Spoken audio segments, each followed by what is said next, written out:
Good evening, folks. I'm Bob Hiss. I'm your town moderator. Welcome to night 5 of the annual 2022 annual town meeting. I've got 7:33 p.m. The clerk informs me we have quorum, so the meeting is called back to order. If you'll remember, last night at 10:50 or 55, we declared a recess during Article 33. At that point, let me do a couple things. The clerk has tabulated today the results of the roll call vote. I'll ask the clerk to come and just announce that roll call numbers only, unless I can find it on my phone. Let me see if I can find it real quick. And then we'll resume Article 33. Yes, I think I have the roll call vote right here. Let me pull it up. There was a question that came up last night. What happens if there's a difference between the roll call vote and the poll we took last night? The roll call trumps the poll. So the answer is the motion fails by a vote of 10 yeses versus 219 noes and 13 abstentions with 48 no response. So that'll be the official roll call vote for the motion to amend Article 33. Where that takes us now is back to Article 33 as printed in your warrant. Ladies and gentlemen, this is a budget article. We've had a lot of commentary. We had, I think, 45 minutes of discussion last night on all the benefits of the budget to the schools and pro and con. I just see a couple hands. I'm hoping members can keep their comments tight on this Article 33. So with that, I only see 2 hands. I see Mr. McLean. I see Ms. Rosemary. Mr. McLean, you're recognized. Thank you, Mr. Moderator. This is Lee Michael McLean. I am a town meeting member in Precinct 10 and former chair of the Warrant Committee. To my fellow town meeting members, I thought yesterday was terribly embarrassing. The anti-diversity, anti-equity undercurrent in our town right now is sickening, and I hope we can all band together to stomp it out. To those of you who truly are concerned about the cost and the curriculum at Milton Public Schools, where's your data? Just saying that the admin is top heavy does not make it so, and just assuming that money is wasted does not mean that a forensic audit is necessary. And just because you say taxes, taxes, taxes, tax dollars does not mean that NPS is overspending. What's your basis of comparison? Come at us with numbers, not a budget reduction stunt. Many of us have already looked at the numbers, and it's clear for the amount of money that we put in, we are getting out good value. And for each one of you who thinks that there isn't enough transparency or that we're overspending, I guarantee you there are more of us that are not happy with the middle of the road per pupil spending we have going on in our town right now, and we'd like to invest more. So, in summary, if you're going to bring a case to town meeting, don't waste our time with anecdotes and allegations. Bring data.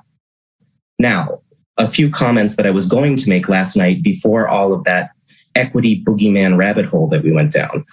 Unfortunately, the Warrant Committee is responsible for much of what happened yesterday because our warrant this year has some irresponsible comments. Mr. McLean, watch your tone, please. Yeah. Most egregious is the comment for Article 33. I think that this comment's really disappointing because it focuses on 3 dissenting members and and how that those 3 dissenting members made up the majority of the budget subcommittee. That's a disingenuous comment, or at least it reads that way without added context. Am I supposed to read that part of the comment to say that the majority of the school budget subcommittee is at odds with the rest of the warrant committee? How is that information helpful to town meeting? Indeed, the warrant committee chair rose yesterday to speak up and say that it was irrelevant if there was a minority in opposition. I agree. So why did that get printed? I would like to share a little bit of advice that I received from the late Ted Hayes when he passed the warrant committee chair gavel to me. He advised me when I rose to speak on behalf of the warrant committee or when I drafted comments for the warrant that I should never focus on the numbers involved in a vote. His message to me was that a 10-5 vote of the committee was not weaker than a 14-1 vote. A majority is a majority, and any focus on the numbers would only lessen the legitimacy of a future quote-unquote split vote. I think that that advice would be good for the current warrant committee to consider. As you heard earlier or yesterday, comments like this can be easily weaponized, as many parts of it were. Lastly, to the language in the Article 33 comment concerning the school department's strategic plan, not including measurable academic goals and outcomes. This is an unfair comment without rebuttal from the schools and really out of scope for a discussion of the school budget.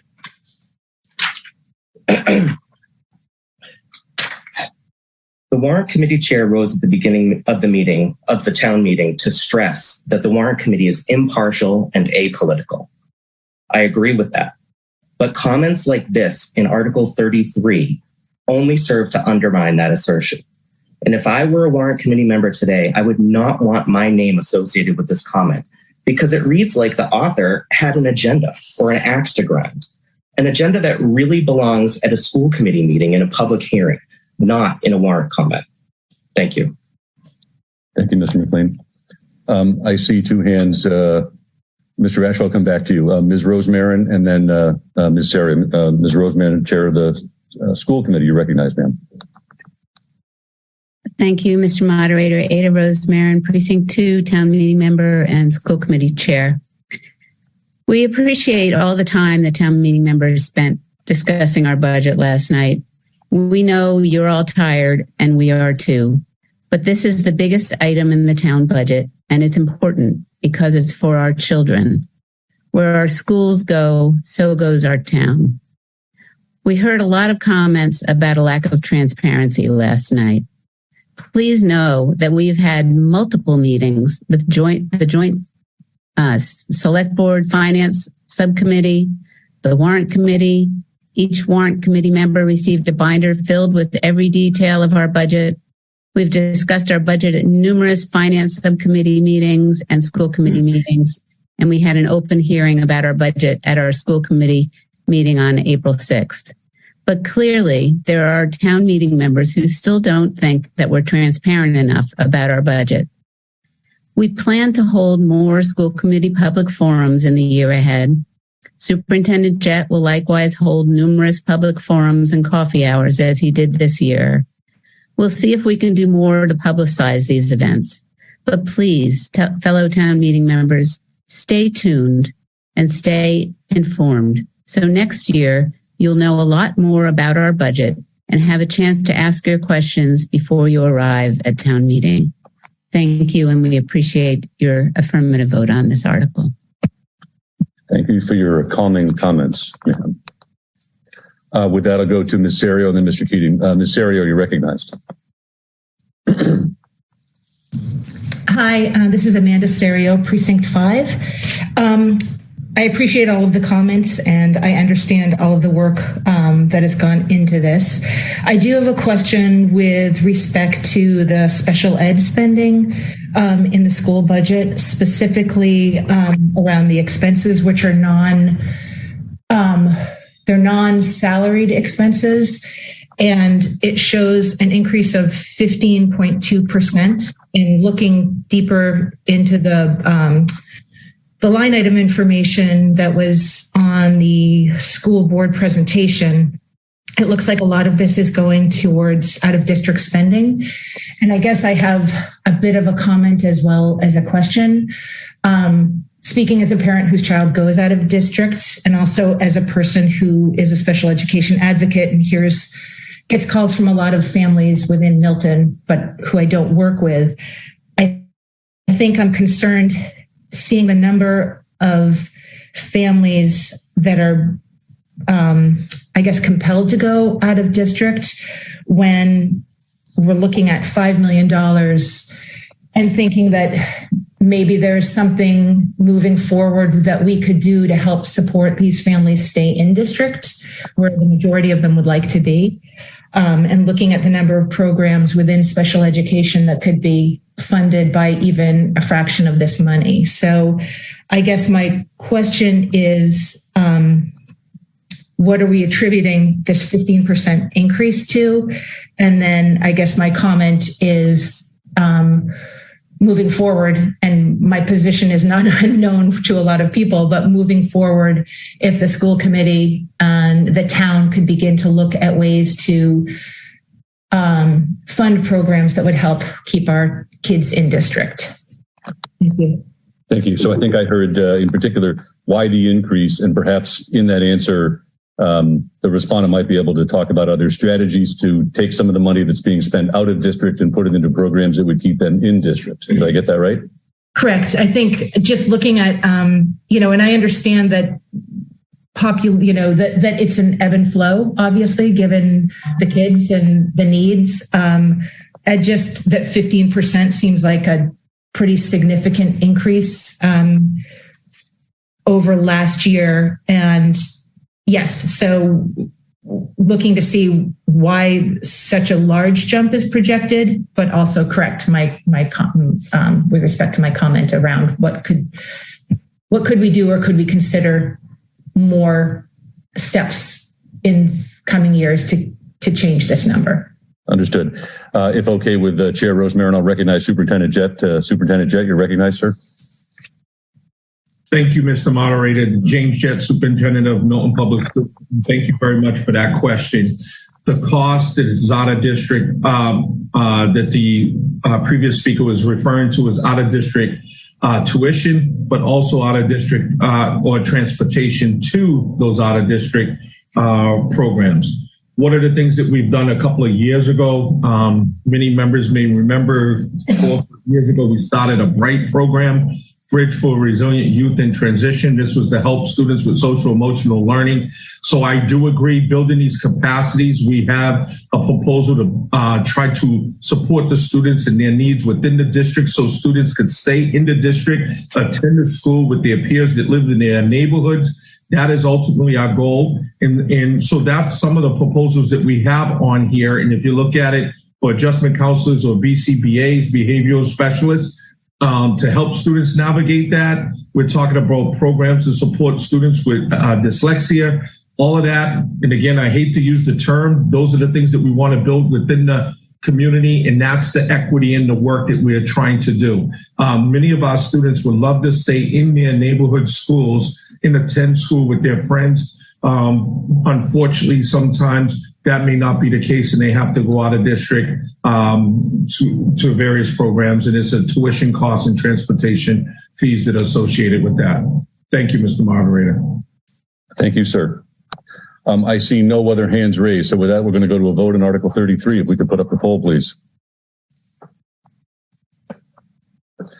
All those in favor of the motion before the body, please signify by voting yes. All opposed, please vote no. All abstaining, please vote abstain. If we could unmute the phones. On the phones, all in favor, please signify by saying aye. Aye. Opposed, no. We can mute the phones. Okay.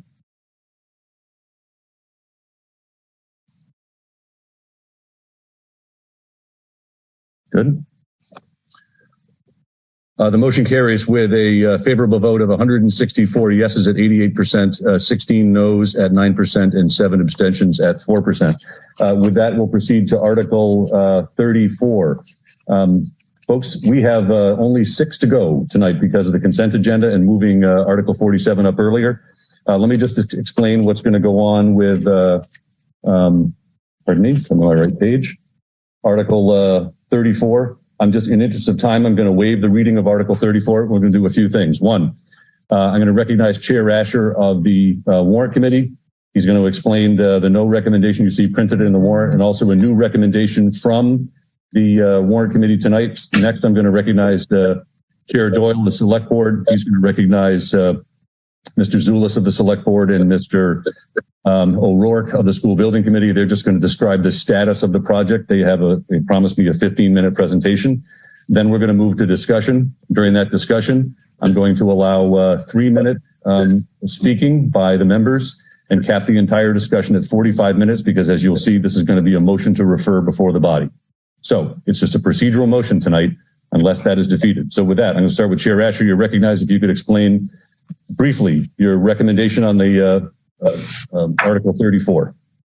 Thank you, Mr. Moderator. George Asher, Chair Warrant Committee, Town Meeting Member Precinct 6.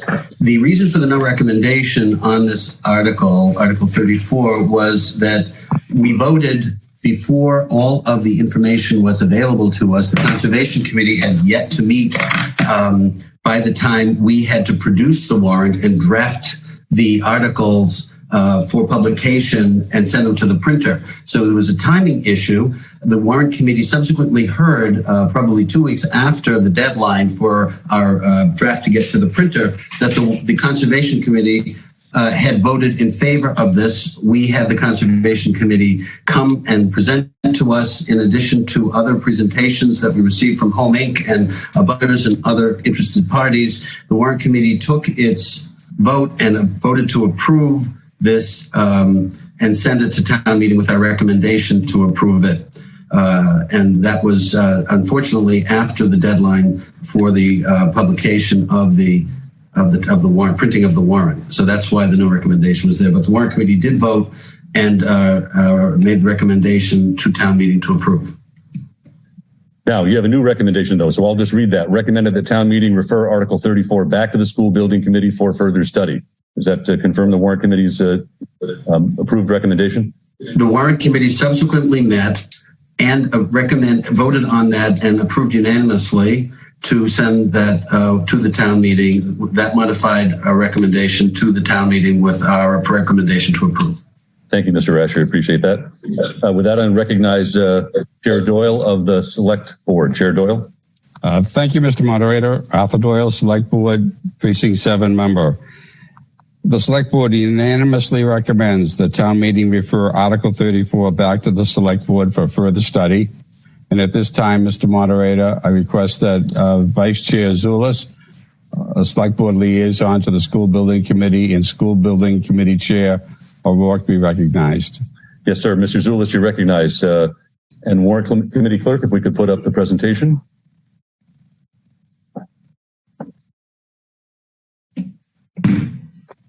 Off you go, Mr. Zulus. Thank you, Mr. Moderator. Mike Zulus, Precinct 3 Town Meeting member of the Select Board, and member of the School Building Committee. Ladies and gentlemen, let me apologize in advance for moving very quickly through this because we do have a time limit and we want to make sure we continue the swift pace of this town meeting. Slide 2, please, Lynn. Mr. Moderator, the School Building Committee thought it appropriate to describe our recent work and how we arrived at recommending a motion to refer Article 34 back for further study. I will quickly review the legal process that we've gone through, and then Sean O'Rourke, who is the chair of the committee, will review the site selection process and how the article was developed and how it is proposed to be changed. Next slide, please. The School Building Committee was established by the February 2019 February town meeting to solve a problem, the problem of overcrowding in our schools. The committee was charged with, quote, planning the construction, alteration, renovation, remodeling, and furnishing of school buildings. Nearly a year ago, the committee determined that the Guile Road Blue Hills Parkway site was the best and perhaps only alternative for a school building, and the committee began a process of public engagement, outreach, vetting, and review of that site, which process continues to this day. Next slide, please. The committee has also reviewed the legal process for using this property for a school. The key points are this. The committee has followed the advice and guidance of Town Council, and Town Council has worked directly with the State Environmental Affairs Office. At no time have we had any indication that we should not proceed with this project for any legal or policy reason. Indeed, we wouldn't have put forth the effort we have if we had received any such indication. What we have been advised is that the process for converting this land to use as a school building is set forth in Article 97 of the Massachusetts Constitution, and that in making their determination, the Massachusetts legislature and the governor rely on the State Environmental Affairs Office, with whom Town Council has been working for many months.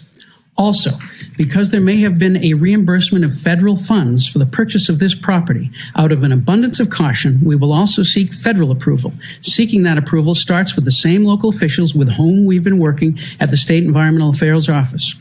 According to the Congressional Research Office, federal approval of conversions of property from conservation use to build a school are not unusual, and these approvals are granted roughly 50 to 75 times per year. Now, some have suggested that even if we go through this rigorous process, this property cannot be used for school because, they suggest, according to the deed, it was supposed to be conservation land forever. That is not the case. The documents from nearly a half century ago, which show what the people involved actually did, and the law, tell a different story. Let's take a quick look at the documents. Next slide, please. First, the deed by which the town bought the property in 1978 is part of a $170,000 purchase, which is the equivalent of about $762,000 today. This is the only document we've seen that was signed by the sellers of the property, the Lamb Cisterns. I think it's important to note that there is no statement anywhere in this deed that the conservation use was intended to be perpetual, in perpetuity, or forever. Those words or concept are not in the document or in any other document we've seen, such as old town meeting votes or warrant committee reports. What the deed provides is that the Conservation Commission will control this property, and any land swap would be subject to the provisions of Article 97, which is the process that we're following. Next slide, please. Now, there are three specific restrictions in the deed. You will see in the deed that there is no time frame for these restrictions. It doesn't specify that these restrictions should be in place for 50 years or 100 years or 150 years or 200 years, which it could, but it does not. Next slide, please. According to the law, when a deed does not include a time frame, the limit is 30 years, and that has been the law since 1887. Next slide, please. Now, there is an exception to that 30-year limit if the restrictions in the deed are held by the town. That is not the case here. These were not restrictions held by the town. These were restrictions imposed on the town by the grantors for a period of 30 years. Next slide, please.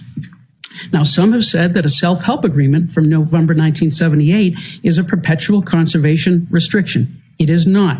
It doesn't say it's a perpetual conservation restriction, and it isn't one. Next slide, please.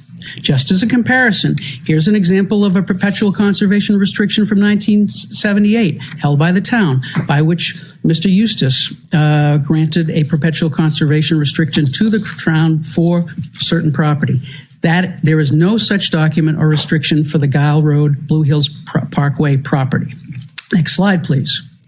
What the town of Milton committed to in the self-help agreement was that if it ever sought to convert the property, such as to use it for a school, the town would go through the Article 97 process and seek the approval of the Secretary of Environmental Affairs, which is exactly what we're doing. It doesn't say it can never be converted. In fact, it sets forth the process for converting the property. Next slide, please. What does this all mean? What it means is what I said at the beginning. We are following the advice and guidance of town council in legal matters. We're following the documents from nearly a half century ago, which show what the people involved actually did, and we're following the law. Next slide, please. Before I pass the baton to Mr. O'Rourke, let's look at one more document from 45 years ago. On December 31st, 1977, the Conservation Commission reported to the then Board of Selectmen about this property. They said, quote, "We have met and walked the land with school, housing, and planning board members so that its use will be utilized to the best interests of all concerned." Ladies and gentlemen, our predecessors determined the best interests of all concerned for 1978. At our fall town meeting, let's have the discussion and determine the best interests of all concerned for 2022. Thank you, Mr. Moderator. And now if we could turn to Mr. O'Rourke. Mr. O'Rourke of the School Building Committee, you recognize. Thank you, Mr. Moderator. Sean O'Rourke, Precinct 8, Chair of the School Building Committee. I would like to briefly walk you through the sites considered by the School Building Committee. Lynn, if you go to the next slide, actually 2 ahead. Thank you. So as the previous speaker mentioned, the 9 members of the School Building Committee have worked extremely hard over the past 3 years to identify a proposed site for the school. Initially, our committee issued a request for proposals in order to purchase land. We had 0 responses. Further, we worked with the town to identify available parcels, and we contacted privately owned sites. It should be noted that from the 107 town parcels that we reviewed, 77 of which were under 4 acres. As you can see from our conceptual drawings, our architect updated our committee that a minimum of 6 acres would be needed for the school. Of the remaining 30 parcels in town, they were already occupied by existing facilities, with the exceptions of parcels being discussed tonight. Next slide, please. Here's the list provided by the town. As you can see, the listings below the red line are greater than 6 acres and have existing facilities such as schools, police, and parks already on them. The 2 shown in yellow are the Guile Road parcel that we'll be discussing tonight and an additional parcel off Randolph Ave that we'll also be discussing. Next slide, please. School Building Committee decided that the Gow Road parcel became the preferred site for the proposed school. This site could work with the existing high school to leverage parking, fields, and create an educational campus. Next slide, please. The list you see before you is the community engagement the School Building Committee has performed since August of 2021. These meetings are in addition to the 3 Conservation Commission meetings, a Conservation Commission site walk of the proposed parcels, 3 Warrant Committee meetings, and a number of other meetings with the Select Board and Parks Department, all of which were open public meetings. Next slide, please. Next, I want to take a brief moment to review the data for enrollment that our committee has analyzed. Next slide, please. As you can see from this slide, enrollment within the districts has grown significantly since the last school building project. The increase in enrollment has caused non-educational spaces within the schools to be cannibalized and converted to educational spaces. These include libraries, gymnasiums, art and music rooms. This has now exhausted all space within the existing schools. There is no more space. As mentioned by the previous article, modular classrooms will be forthcoming. Next slide. Similar to our enrollment growth in the schools, this slide presents the historical population of the town of Milton. As you can see, the town's population is increasing. When reviewing this slide, please note that from 1980 to 2010, 3 decades, the town grew by 1,143 people. However, in the last decade, a third of the time, our town has increased by over 1,600, many more people in a shorter time frame. Next slide. As the previous speaker alluded to, our committee has done extensive work over the past 3 years. Within the last year, the School Building Committee focused their efforts to identify a site for the school and evaluating exactly what we were building, an elementary school or a middle school. The School Building Committee studied the recommendations for a new elementary school and instead voted to construct a new upper middle school. This project would alleviate overcrowding at all levels. First, by stripping the 5th grade and the preschool out of the existing elementary schools, we free up the available class space required by a 2019 space study by DRA Architecture. Second, the proposal will have the existing Pierce Middle School house only 2 grade strands rather than the existing 3 strands, creating a number of spaces. This additional space will allow the central offices currently housed in the high school to be moved into the Pierce, thus freeing up space in the existing high school. Finally, the addition of all this additional space could alleviate some of our out-of-district expenses by moving these in district, as kind of was alluded to in the commentary right before this article.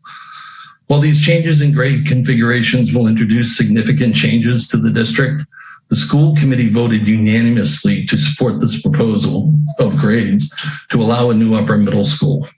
Finally, housing an upper middle school on the same location of the high school now creates an educational campus for our children. Next slide. It should be noted, the School Building Committee has only spent $12,000 of their allotted $40,000 2019 budget, the majority of which was to hire DRA Architecture to provide some conceptual studies. Next slide. What is shown here is the conceptual layout of an upper middle school for grades 7 and 8, along with the preschool wing within the first floor. This concept would be a 3-level singular structure. Next slide, please. Now I'd like to discuss our process that the previous speaker mentioned as part of his presentation in regards to Article 97. Next slide, please. The School Building Committee has identified a portion of a parcel, D656A, along Gow Road. The parcel is made up of 2 subparcels shown in yellow and blue. The portion in yellow is the planned site for the new middle school, and the remaining portion shown in blue, known as the hockey stick portion, would remain as conservation land. As our committee worked with the town for the site, we understood it to be conservation land, and working within Article 97 would be required. Knowing this, our committee's been working with town council hand in hand. It should be noted with the numerous hours of public debate in these meetings with the Conservation Commission, Select Board, and Warrant Committee, not one viable alternative has been identified. This is the correct site for this project. Next slide. As we reviewed this site, we found the exact site was the subject of an Article 97 land swap in 2001 and passed by town meeting for the construction and extension of Gow Road. Next slide. As you review the historical Google Earth images of 2001, Gow Road did not exist, and this was undeveloped land. Next slide. As you can see in the 2003 Google Earth images, the road was constructed through these parcels. Next slide. So as part of our land swap that we're doing, the school building committee is planning on converting 2 adjacent parcels on Herrick Drive, shown in blue and yellow. We're converting these to conservation land. This would unify them with the adjoining conservation parcel along the brook, shown in green. Next slide. Also, along Randolph Ave, as was previously discussed in one of the slides, the school building committee is planning on converting the middle portion of a parcel shown in yellow. It's approximately 6 acres of upland wooded area to conservation land. This would similarly unify this with the adjoining conservation land shown in green. Next slide. The unification between adjoining parcels would then lead into the Blue Hills, creating a large continuous conservation land. Next slide. And then finally, on the other side of Gow Road, the school building committee was going to convert the parks parcel shown in red into conservation land. Next slide.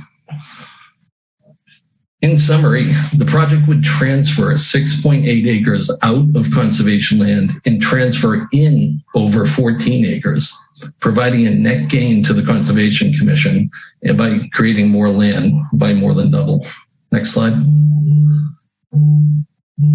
As the SBC finalized these parcels, there was significant support from the town. Town committee shown. Conservation Committee, 6-1. Select Board and Parks Commissioners were unanimous, and a recommendation in support from the Warrant Committee. Next slide.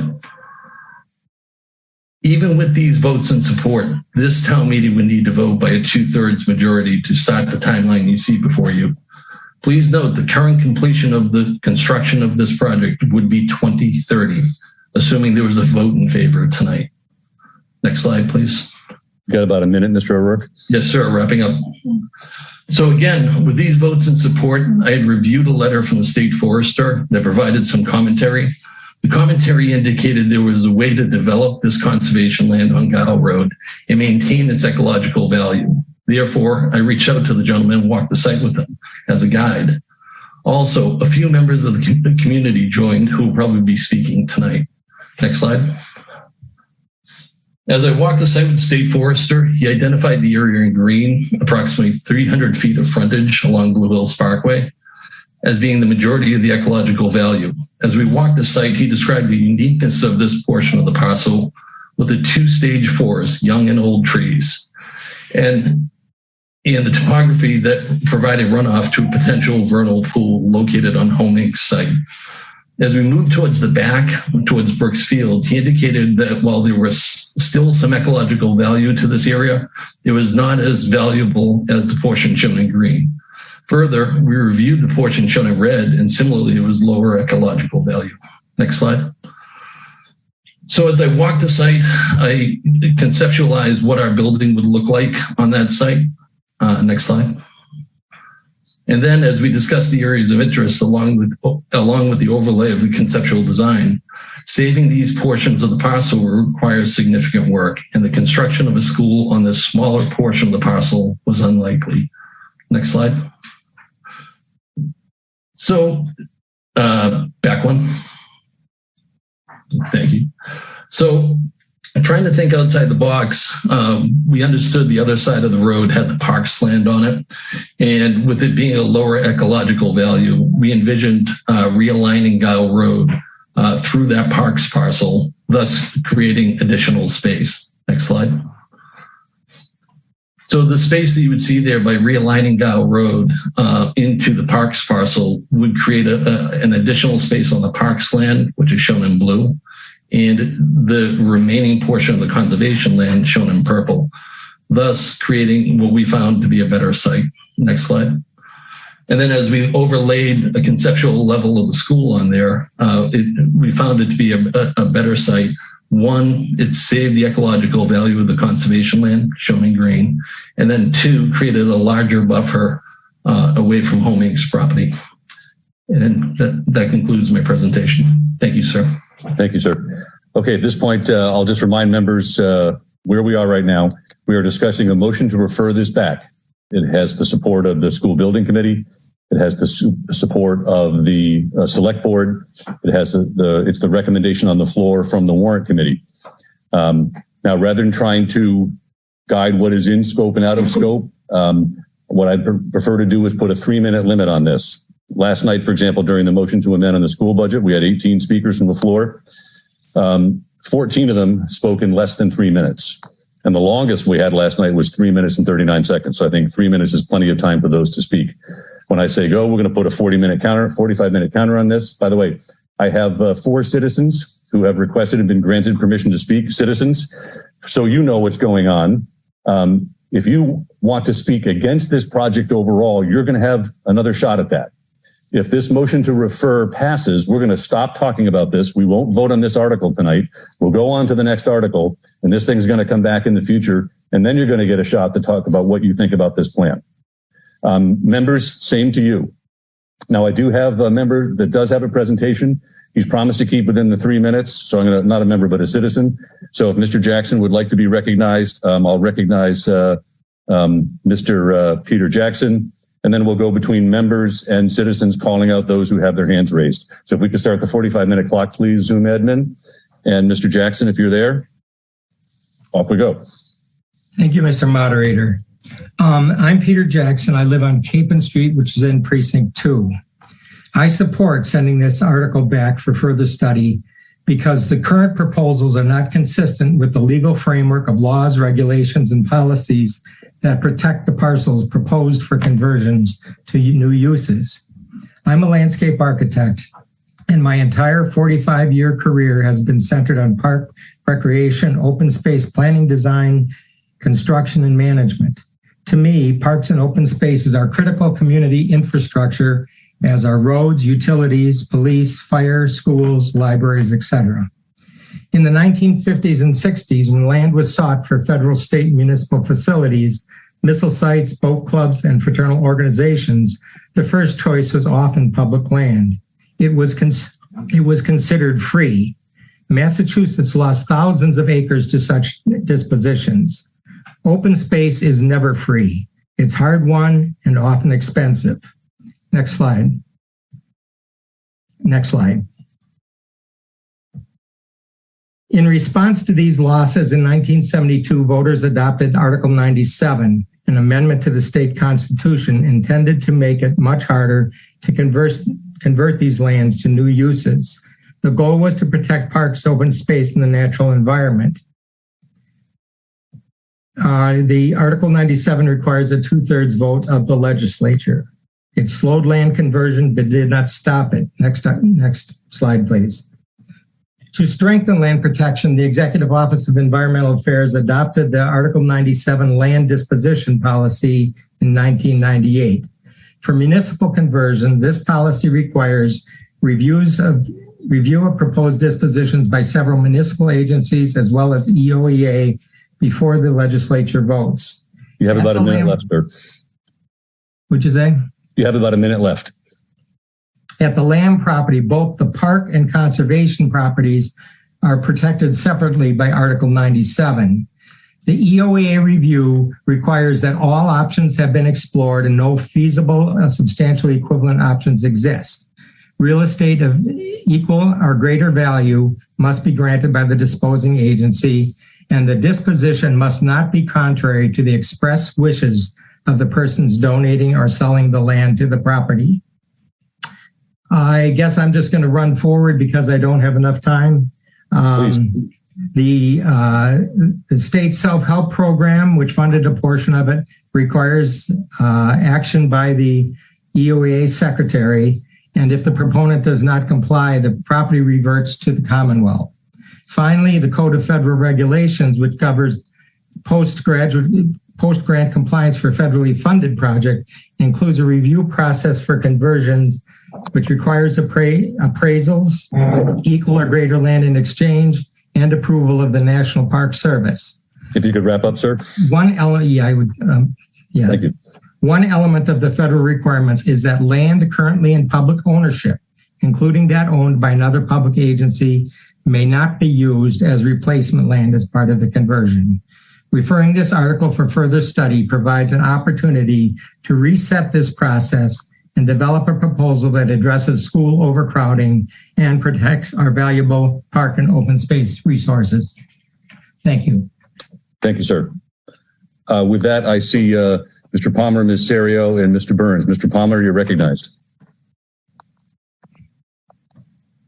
I believe do you also have slides set up, Mr. Palmer? I think you do, right? If you unmute. Okay, here I am. We hear you. Thank you. Tom Palmer, town meeting member, precinct 1. I'm going to talk to you about who paid for this land and how it was paid for, the 7 acres. The answer is it was state and federal taxpayers, not Milton. Here's a sign on the land suggesting a cooperative project. Next. Here's the deed from, the article of town meeting 1978. Notice the town is authorized to seek reimbursement. Next. There's the 7 acres we're talking about where a school is proposed.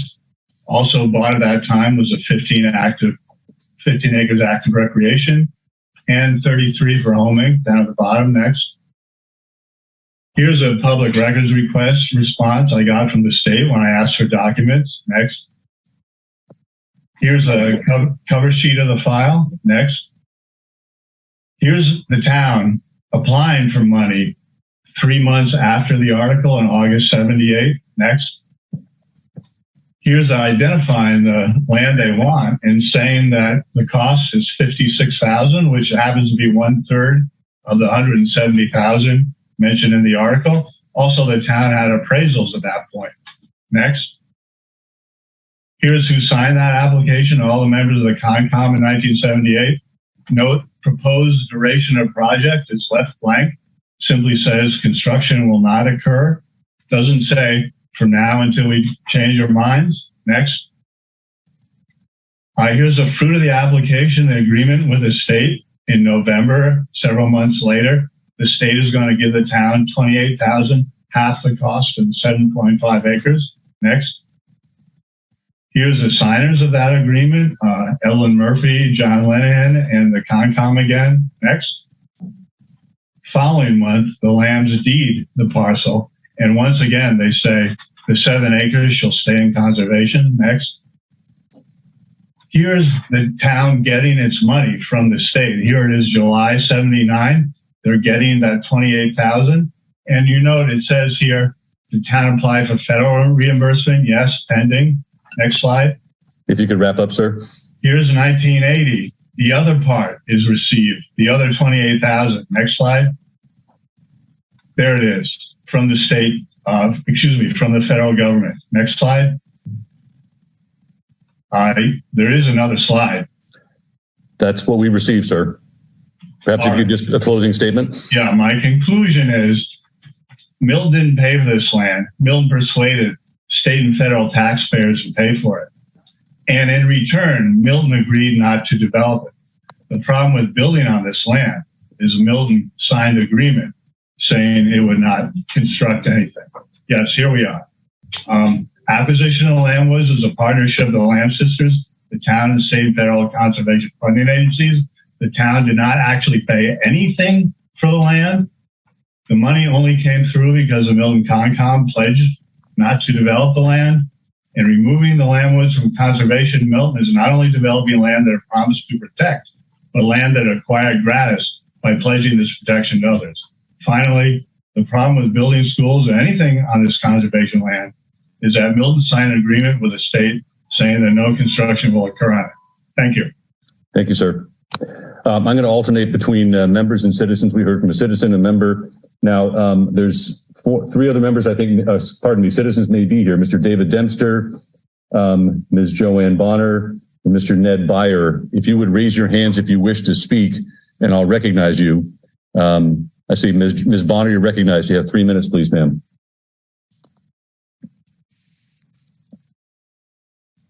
If you could unmute yourself, Ms. Bonner. Thank you. There you go. Thank you. My name's Joanne Bonner. I live at 24 Cherry Blossom Way in Home Inc. I'm a lifelong Milton resident.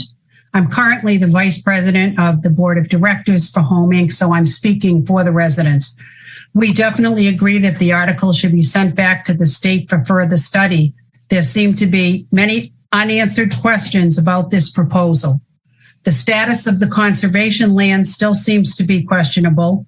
The wetland delineations, the historic parkway, additional traffic hasn't even been mentioned, and the exact footprint of the project has been changing. We are in opposition to taking any of the land property. This action could erode the trust in the Milton town government and create a harmful precedent. Home Inc. is a beautiful property of 32 acres that directly abut this land. I hope some of you have viewed the proposed area and seen the close proximity to a significant number of the units on our property. There will be a substantial here, even with the new proposal possibly moving over. Our founding fathers, along with the Lamb sisters and many town officials, worked tirelessly to create reasonable housing for Milton seniors in a quiet setting surrounded by conservation land. We are prepared to engage in assistance through legal counsel in order to protect our rights as significant abutters to maintain the quality of life we currently enjoy here at Home Inc. As Andrea Gordon recently stated, quote, I hope the town can persevere in finding a solution to this problem that does not include the use of the land property. It will take patience, extra effort, and faith to accomplish such a challenging goal. We respectfully urge the school building committee to continue to search and find another solution to the overcrowded school conditions. Thank you. Thank you, ma'am. And also, Mr. Ned Byer is here with me, if he could be allowed to speak at this point. If I could just go to a member, I'm trying to alternate back and forth, but I'll come right back to Mr. Byer. Thank you. Thank you. On members, I have Mr. Burns, Ms. Serio, Mr. Collins, and Ms. Clark. So that will go to Mr. Burns, then back to a citizen. You probably have too much. I know. I'm going to cut. Thank you. Thank you, Mr. Moderator. Brian Burns, Precinct 4. I speak in favor of moving this article back, but I do not do so resting my arguments on the Milton conservation issue. I believe those issues have been well stated to date. I think there are other concerns here with this location. I do applaud the committee, the school building committee, on their efforts. I think they have worked tirelessly, and it's a thankless job because I don't think this is an easy solution. But as it gets referred back, I hope the school building committee, the school committee, the Parks and Recreation Committee, the Conservation Commission, and the Select Board will consider issues that have not been addressed yet, including traffic.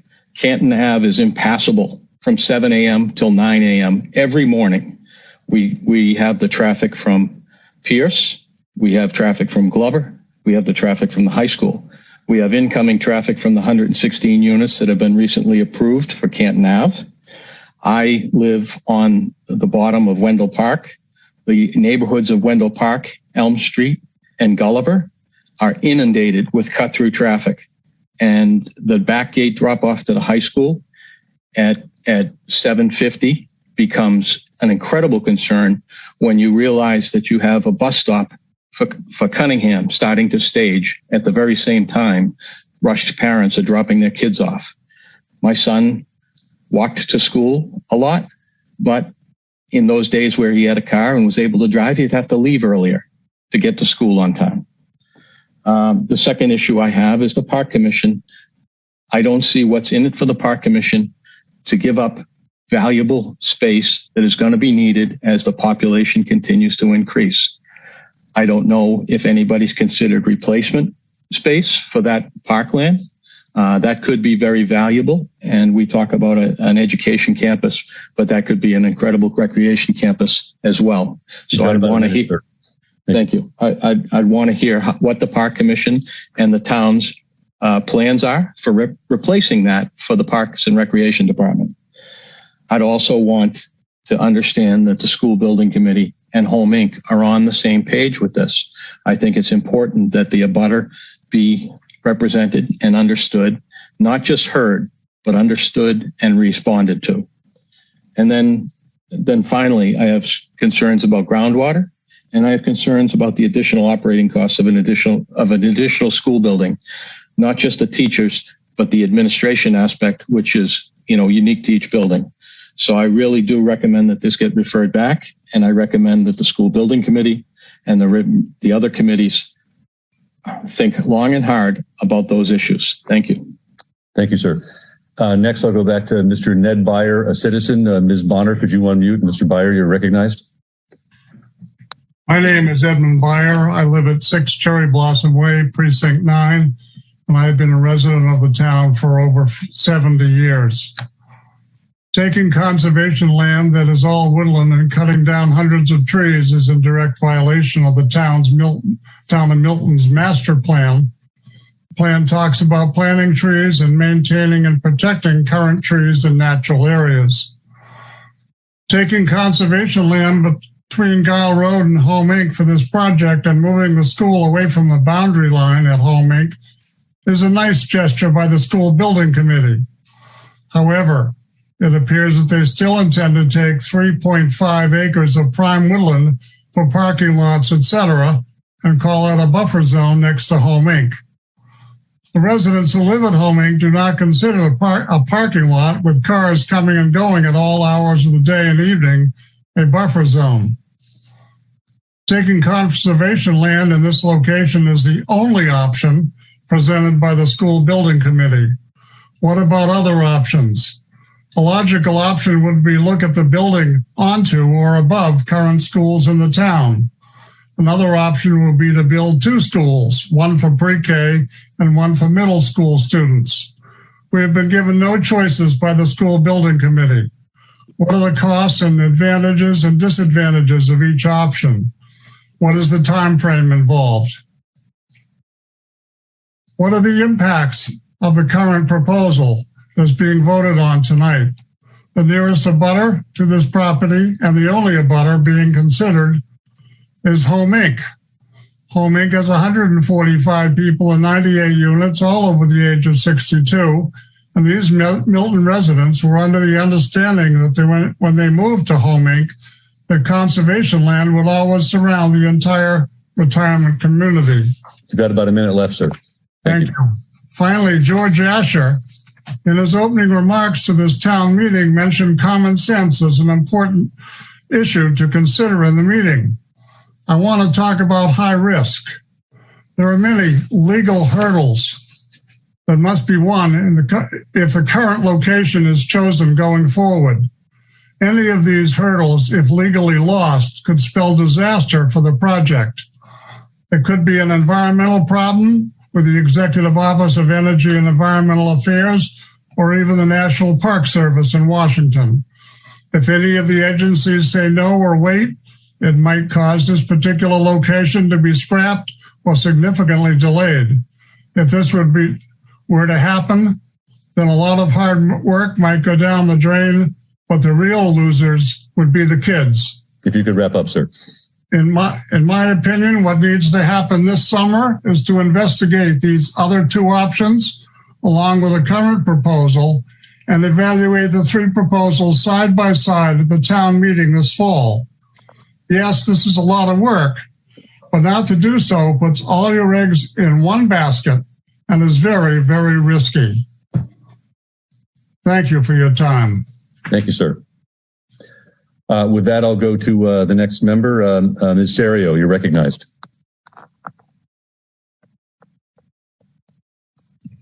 Hi, this is Amanda Serio, Precinct 5. I am encouraging people not to send this back for further study.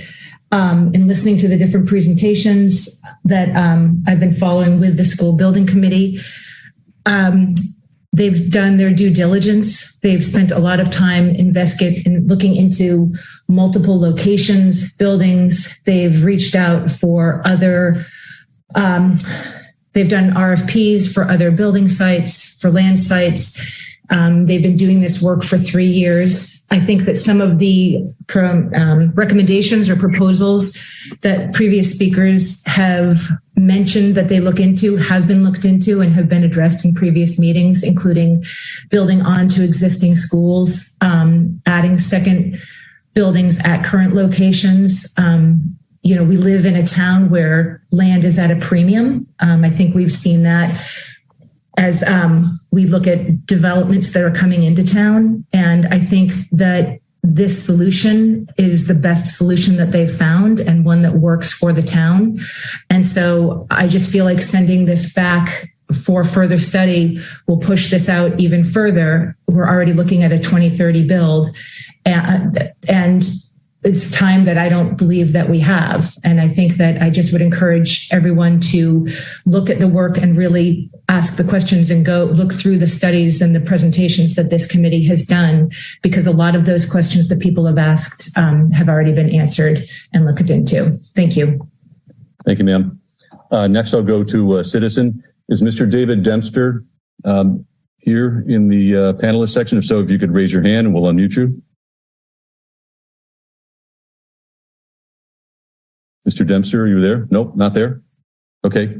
Mr. Zulus, I see your hand is raised from the select board. You're recognized, sir.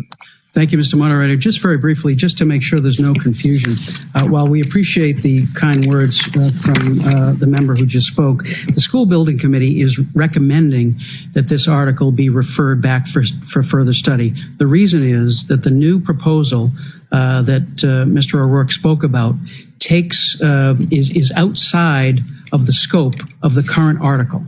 And so the current article and the proposal within the current article, we think is a less good project. We think that the new proposal, which is outside the scope of this article, is a better project. It's better for conservation interests. It's better for the abutters, including Home Inc., and it's better for all concerned. And so our recommendation, just to be clear, is, and the recommendation of all the other boards here, is to refer this back for further study so we can come back with the better proposal at a future town meeting. Thank you, Mr. Moderator. Thank you, sir. Next, I'll go Ms. Ann Murphy. I understand you're a town meeting member, I know, and you have microphone issues, but you can speak through your husband, Mr. Joseph Murphy. If you can be unmute yourself, or Mr. Murphy, we'll recognize you.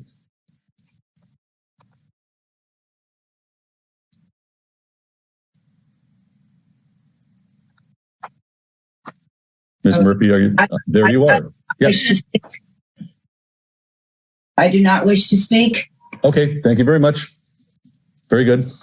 With that, we'll go to Mr. Collins, Ms. Clark, Mr. Fundling, Ms. Burns, and Mr. Mulligan. Mr. Collins, you're recognized.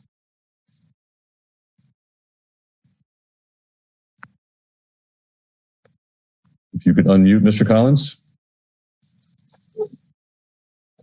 We will send in the cavalry to help with your mute button.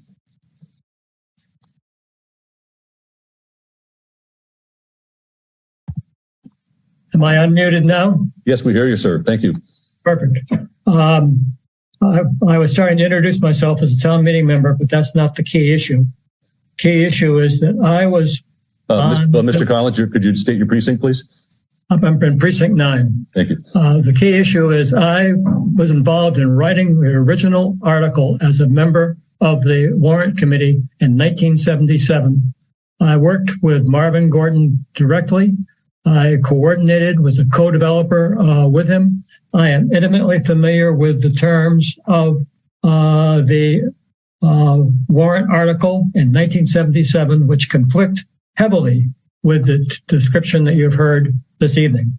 I'm going to read, quote, "The lands have declined to sell the 22 acres to the town unconditionally.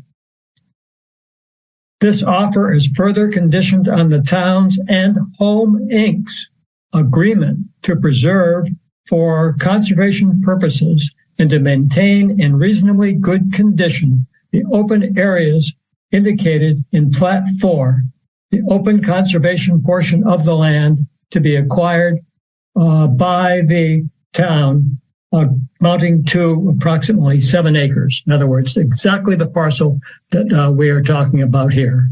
Home Inc., you've heard, has disagreed, and they're not in agreement with the town. They are saying basically they don't touch this land, and they say in it because this is the article that governs everything that we've talked about here tonight. I think that's a brief summary that's necessary. And secondly, the issue of what to do with it, ideally to defeat it so it doesn't come up again because of the agreements in place preserved years ago in 1977 that should govern. Thank you, sir. With that, I see 4 other hands raised. We'll go to Ms. Jill Clark. Ma'am, you're recognized.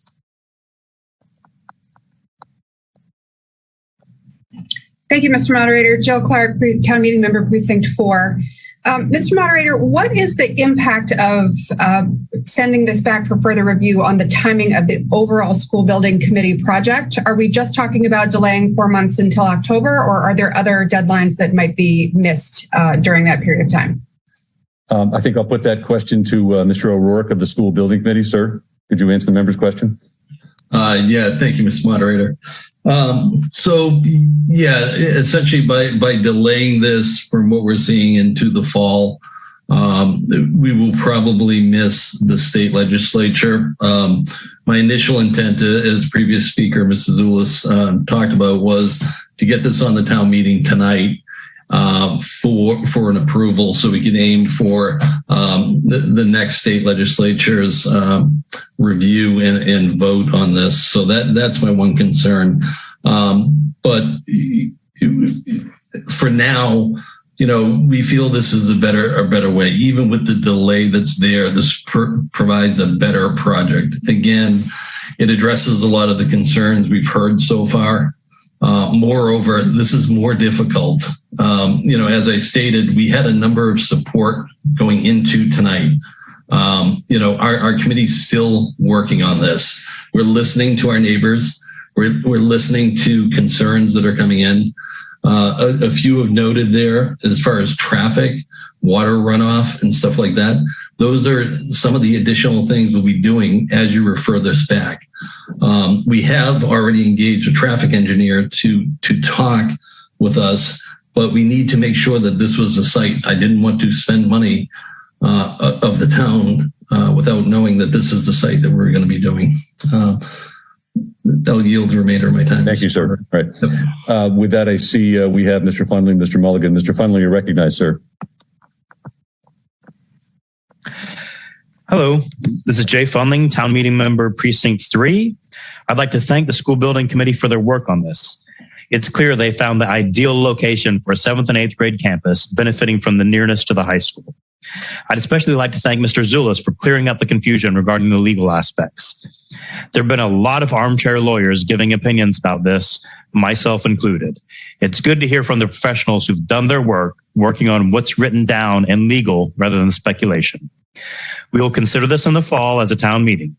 And when we do, just like the East Milton Fire Station we approved a year ago, just like the memory care facility we approved earlier this year, I hope the town meeting considers what is best for the entire town when making their decision in the fall. Thank you. Thank you, sir. Then I see just Mr. Mulligan, and I see no other hands raised from citizens that have yet to speak. So, Mr. Mulligan, you'll be our last speaker. We'll go to a vote. Thank you very much. So I have one clarification, Mr. Moderator. Can you, I guess I'm confused. So if you vote yes for this versus we vote no, what happens? That's my first question. And then, one of the speakers talked about Mr. Asher referring to, common sense. And I think that common sense is a very important thing. Unfortunately, I think it's passed away in some ways, but it was something that my father always said, a little common sense would go a long way here. And I absolutely agree with that. But I also think that compromise is a really important factor in this. I think we all live in the town. I live on Elliott Street near Shields Park. I would tell you that backing out of my driveway some mornings between 7 a.m. and 9 a.m. should be an Olympic qualifying event. It takes like steel nerves to get out of the driveway some days. So it's not just the Parkway. It's not just Canton Ave. It's not, I think we all are experiencing this as a town that is basically overrun with people who cut through. At the end of the day, I look forward to seeing this article in the fall. I think we need to do the project. I think we need to do as much as we can to work with the abutters. But at the same time, is compromise only saying no to the project? Or is there truly going to be compromise? Is there truly going to be an effort to meet halfway? Because what I see from my time in town meeting, and I recognize I haven't been here since 1977, but what I see is people are opposed to things when it's in their backyard, when it's directly impacting them. And I have to say that when the Hendry's ice cream plant got demolished, I was happy as can be. I'm pretty happy with the outcome of what the developer has done. I recognize he wasn't the most popular person when he, threatened 40B and all the other things, but I think the town did a really good job of getting a quality project out of that parcel of land. And I think that you got about a minute left, sir. Thank you. I'm going to wrap up. And I think the town will do an outstanding job with this as well. I think that Mr. Zulus and Mr. O'Rourke deserve a lot of credit for the efforts they've made. Thank you. And I just want clarification on what we're voting on. Yes, sir. So we are voting on a motion to refer this back to the school building committee. If you vote yes, and the yes votes win, we will stop talking about 34 tonight and we will move on to Article 39 because we have some consent agendas. If you vote no on the article to refer, then we were going to open up the article as you see it printed in the warrant on pages 40 and 41, and we are going to vote on the article as it's written here. Hope that's clear. Thank you. And if it goes back, dollars to donuts, it's going to come back at a future town meeting. The powers that be are telling me a special fall town meeting. So I just declared a close to the vote. I know we have a few more minutes left. I think I've got a sense of the meeting. I'd like to move this along tonight. So with that, I'm going to close the comments. Thank you for staying as best you can to the 3-minute limit. With that, if we can put up the poll, this just requires a majority vote to refer back to the school building committee. All those in favor of the motion before the body, please signify by voting yes. All opposed, please vote no. All abstaining, please vote abstain. We could open the phones. On the phones, please signify by saying aye if you're in favor. Aye. Opposed, no. We can mute the phones. Okay.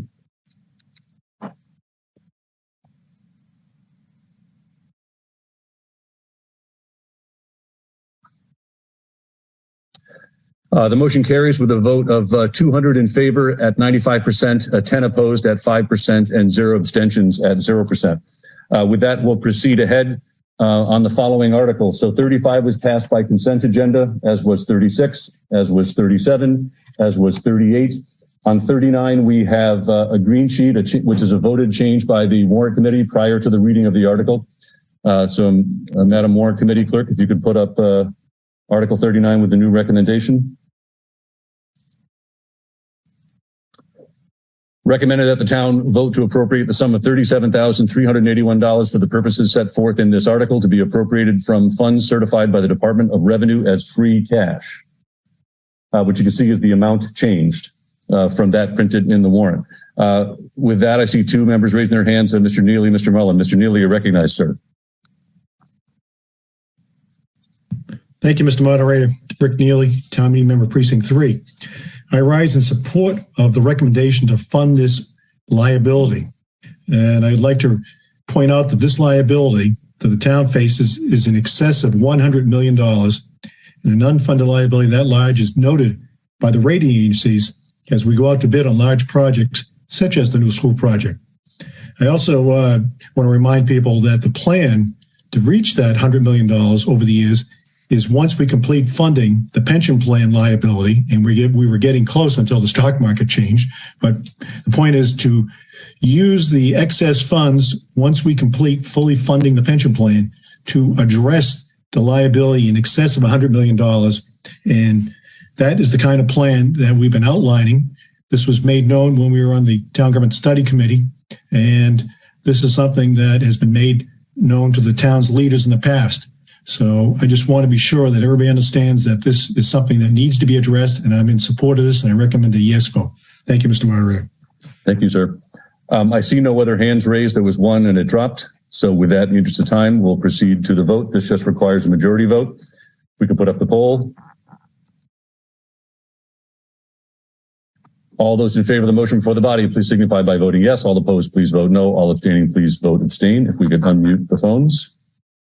On the phones, all in favor, please signify by saying aye. Aye. Opposed, no. Thank you. We can mute the phones.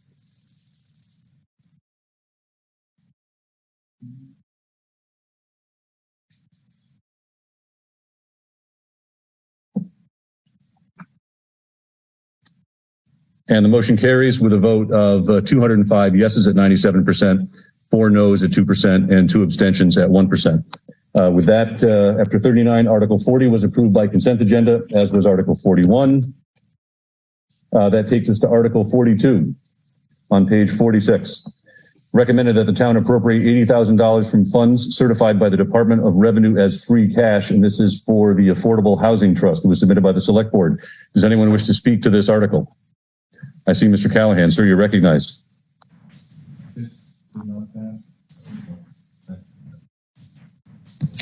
Thank you, Mr. Moderator. My name is Tom Callahan, Precinct 4 town meeting member and member of the Affordable Housing Trust. I wanted to just take a minute tonight to update town meeting members on the recent activities of the trust. As some are aware, there are 4 acres left of the town farm or poor farm at the end of Governor Stoughton Lane. The Affordable Housing Trust has hired a design firm to come up with a draft site plan for those 4 acres that would prioritize affordable housing. The town is working with the Massachusetts Housing Partnership to draft a request for proposals for that site. Hopefully in the coming months that we'll be making some progress on that. From our perspective, is our last chance to use to right an egregious wrong when the town sold most of the poor farm to the highest bidder. The proceeds of that sale, $5.3 million plus interest, now belong to the Governor Stoughton Trust. Our understanding is that the Governor Trust has over $5.6 million from previous funds. 5.6 in total, including some from previous funds and from the sale of town farm and the sewer easement that was required for the 23 home development that exists on the remainder of the land.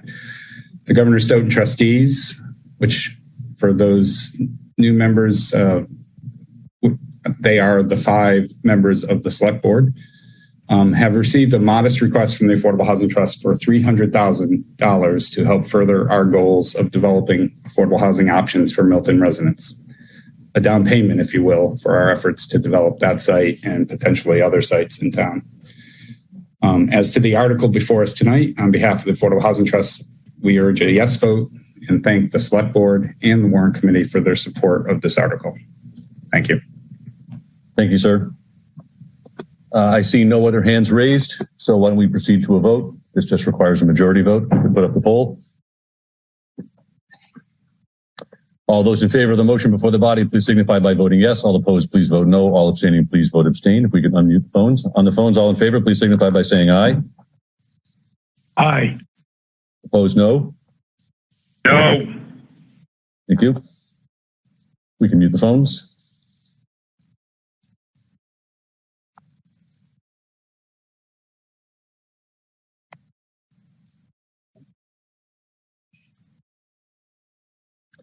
The motion carries with a majority. Yeses, 196 at 92%, 15 noes at 6%, and 3 abstentions at 1%. With that, we will proceed to Article 43. Recommend that the town vote to appropriate $600,000 from the PEG Access and Cable Related Fund established under Article 36 of the Annual Town Meeting, May 4, 2019, as authorized by Chapter 44, Section 53F and 3/4 of the General Laws as amended for fiscal year 2023. cable-related purposes consistent with the town's franchise agreements with Comcast and Milton, Inc. and RCN Telecom Services of Massachusetts, LLC, including but not limited to support of public educational and government access, cable television services, monitor compliance of the cable operator with the franchise agreement, or prepare for renewal of the franchise license and to act on anything relating thereto. Does anyone wish to speak to this article or recommendation?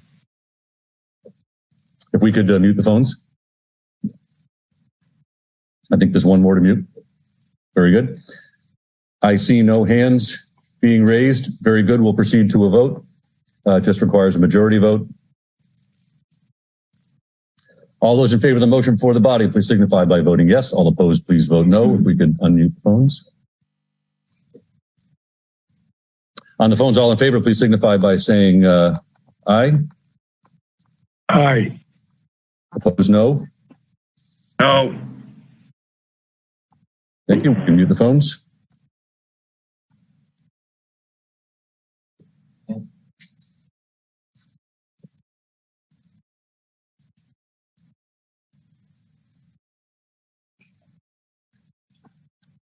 And the recommendation carries with a positive vote of 200 yeses at 92%, 15 noes at 6%, and 3 abstentions at 1%. We'll proceed to Article 44.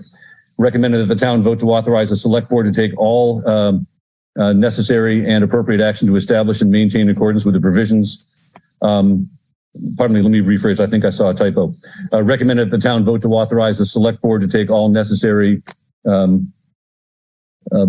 budget needed, pardon me, I'll come back and fix that. Necessary and appropriate action to establish and maintain in accordance with the provisions of Chapter 164 of the general laws and in accordance with the rules, regulations, and orders of Department of Public Utilities and the Department of Telecommunications. Pardon me, Madam Clerk? No. Pardon, we did 44. You're right. I am sorry. We did 44 on night 2, and we got a recorded vote. My apologies, folks. It's been a long town meeting. So with that, 45 was the consent agenda. So that will go to Article 46, which will be our last one of the night since we finished 47 the other night. This is an extensively long article. I will waive the reading. I'm not even going to look for any objections to this. So with that, I'm going to start by recommending the lead signatory on this. Actually, I think what I'll do is, no, I'm going to recommend the lead signatory, Mr. Sean Fahey. This is a citizen's petition. So Mr. Fahey, you are recognized.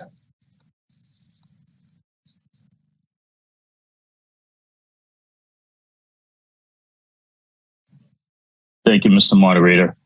This is Sean Fahey from Precinct 9. I appreciate the opportunity to introduce this.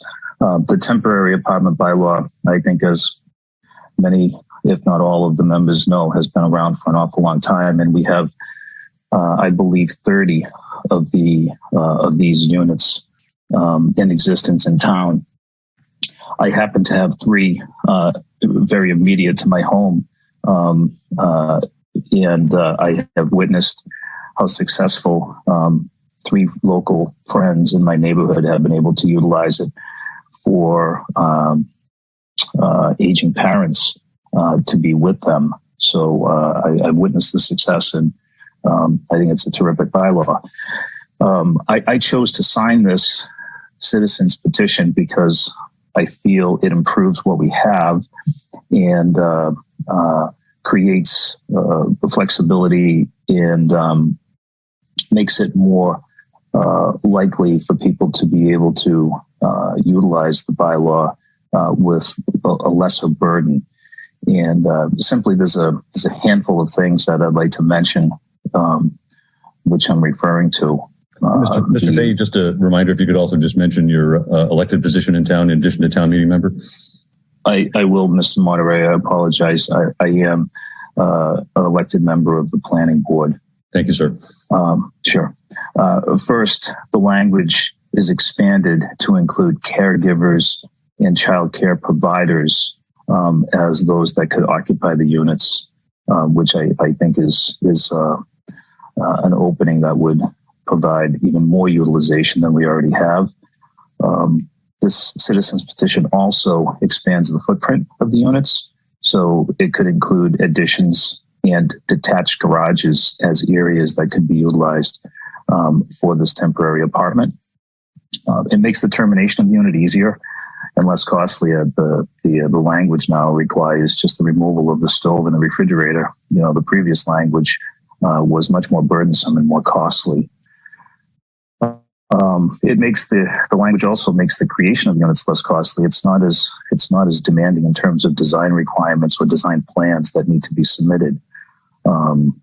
It also allows that it's easier for the new owner, if a home is sold, to apply for a new term to maintain the apartment without having to go to the Board of Appeals. They can simply apply through the building inspector. So that's also something that's, I think, a significant improvement in the process for the renewal, because the term is 4 years and it does need to be renewed. It's an easier process. As I think most know, Alex Whiteside is the writer of this citizens petition. And I would like to do two things if I could, Mr. Moderator. I would like to ask that the Meredith Hall have an opportunity to speak with respect to the planning board. And also I would like Alex Whiteside to be recognized so that he could speak to the particulars of what he has prepared. Well, it turns out that Mr. Whiteside is the next town meeting member in order, so I think we'll recognize Mr. Whiteside. Sir, you're recognized. Can you hear me? Yes, sir. Please proceed. Well, in 1992, that's when this temporary apartment bylaw was adopted by the town meeting. And it was in response to trying to make it easier for elderly homeowners to stay in their homes by having an apartment for family members, and the family members could give them assistance in their activities of daily living. Conversely, the family members might move into the home, and the elderly homeowners might move into the apartment, and that would be another possibility. Or the homeowners might be younger homeowners and want to bring their parents or grandparents back to town or to town and provide an apartment and be able to have nearby assistance. Mr. Whiteside, just briefly, could you introduce yourself and state your precinct, please? I'm sorry. My name is Alexander Whiteside, and I'm a town meeting member from Precinct 9. Thank you. Over the years, since this has been adopted, a number of people have said that the bylaw is somewhat too stringent. One of its provisions is that the apartment has to be in an existing house, and that you can't add to it. You can't put it in the garage. You can put it on the second floor of a garage, but you can't use the garage. And in practice, what's happened is that people have had to ask for variances from this limitation because they have found that they need to add on to their homes in order to make a efficient temporary apartment. So there have been other criticisms. Right now, when you apply for a special permit, you have to name every tenant who's going to live in the apartment. And if the tenants ever change, you have to go back to the Board of Appeals and ask for an amendment of the special permit. And that's too much. These amendments, and you can see they're labeled 1 to 9,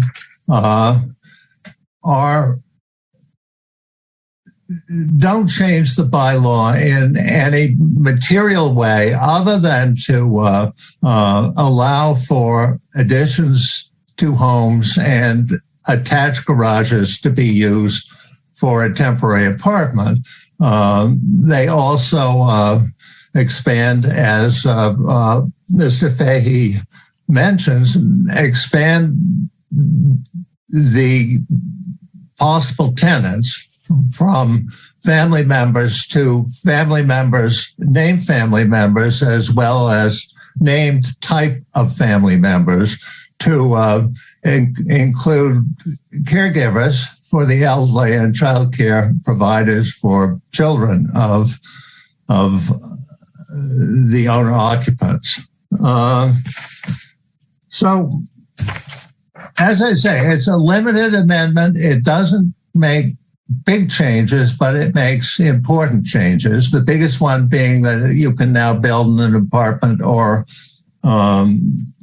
attached garage. Number one does just that. It allows the temporary apartment to be in a addition to a house or an attached garage. Number two, adds caregivers and child care providers to be eligible tenants. And it says that the specific names of the tenants don't have to appear in the special permit. Number three, adds to the relationship of the tenants with each other to include a child care provider. Number four, modifies the current design requirements so as to allow for additions and attached garages, that requiring that the design that's submitted has to show what they're going to look like. Number five, makes clear that when these things terminate, really, in most cases, all you have to do is remove the stove and the refrigerator. And as long as the temporary apartment fits in with the principal dwelling quarters, you don't have to do anything more. You don't have to take any other significant construction steps. Number six, once again, it has to do with additions and attached garages, removing various restrictions. Number seven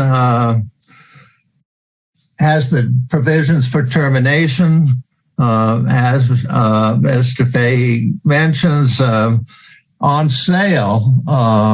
A new owner doesn't have to, if a new owner wants to continue the temporary apartment, he doesn't have to go to the Board of Appeals and get a new special permit, but he can do it through communications with the building inspector.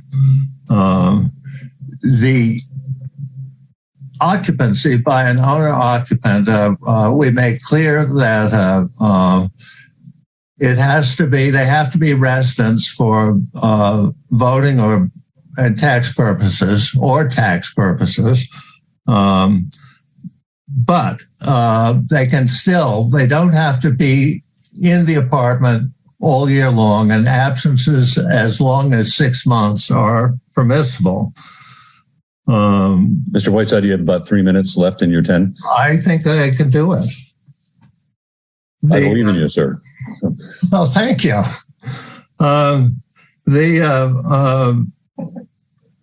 The renewal provision, these are 4-year permits, but in the past, the owner had to go get a new permit every 4 years.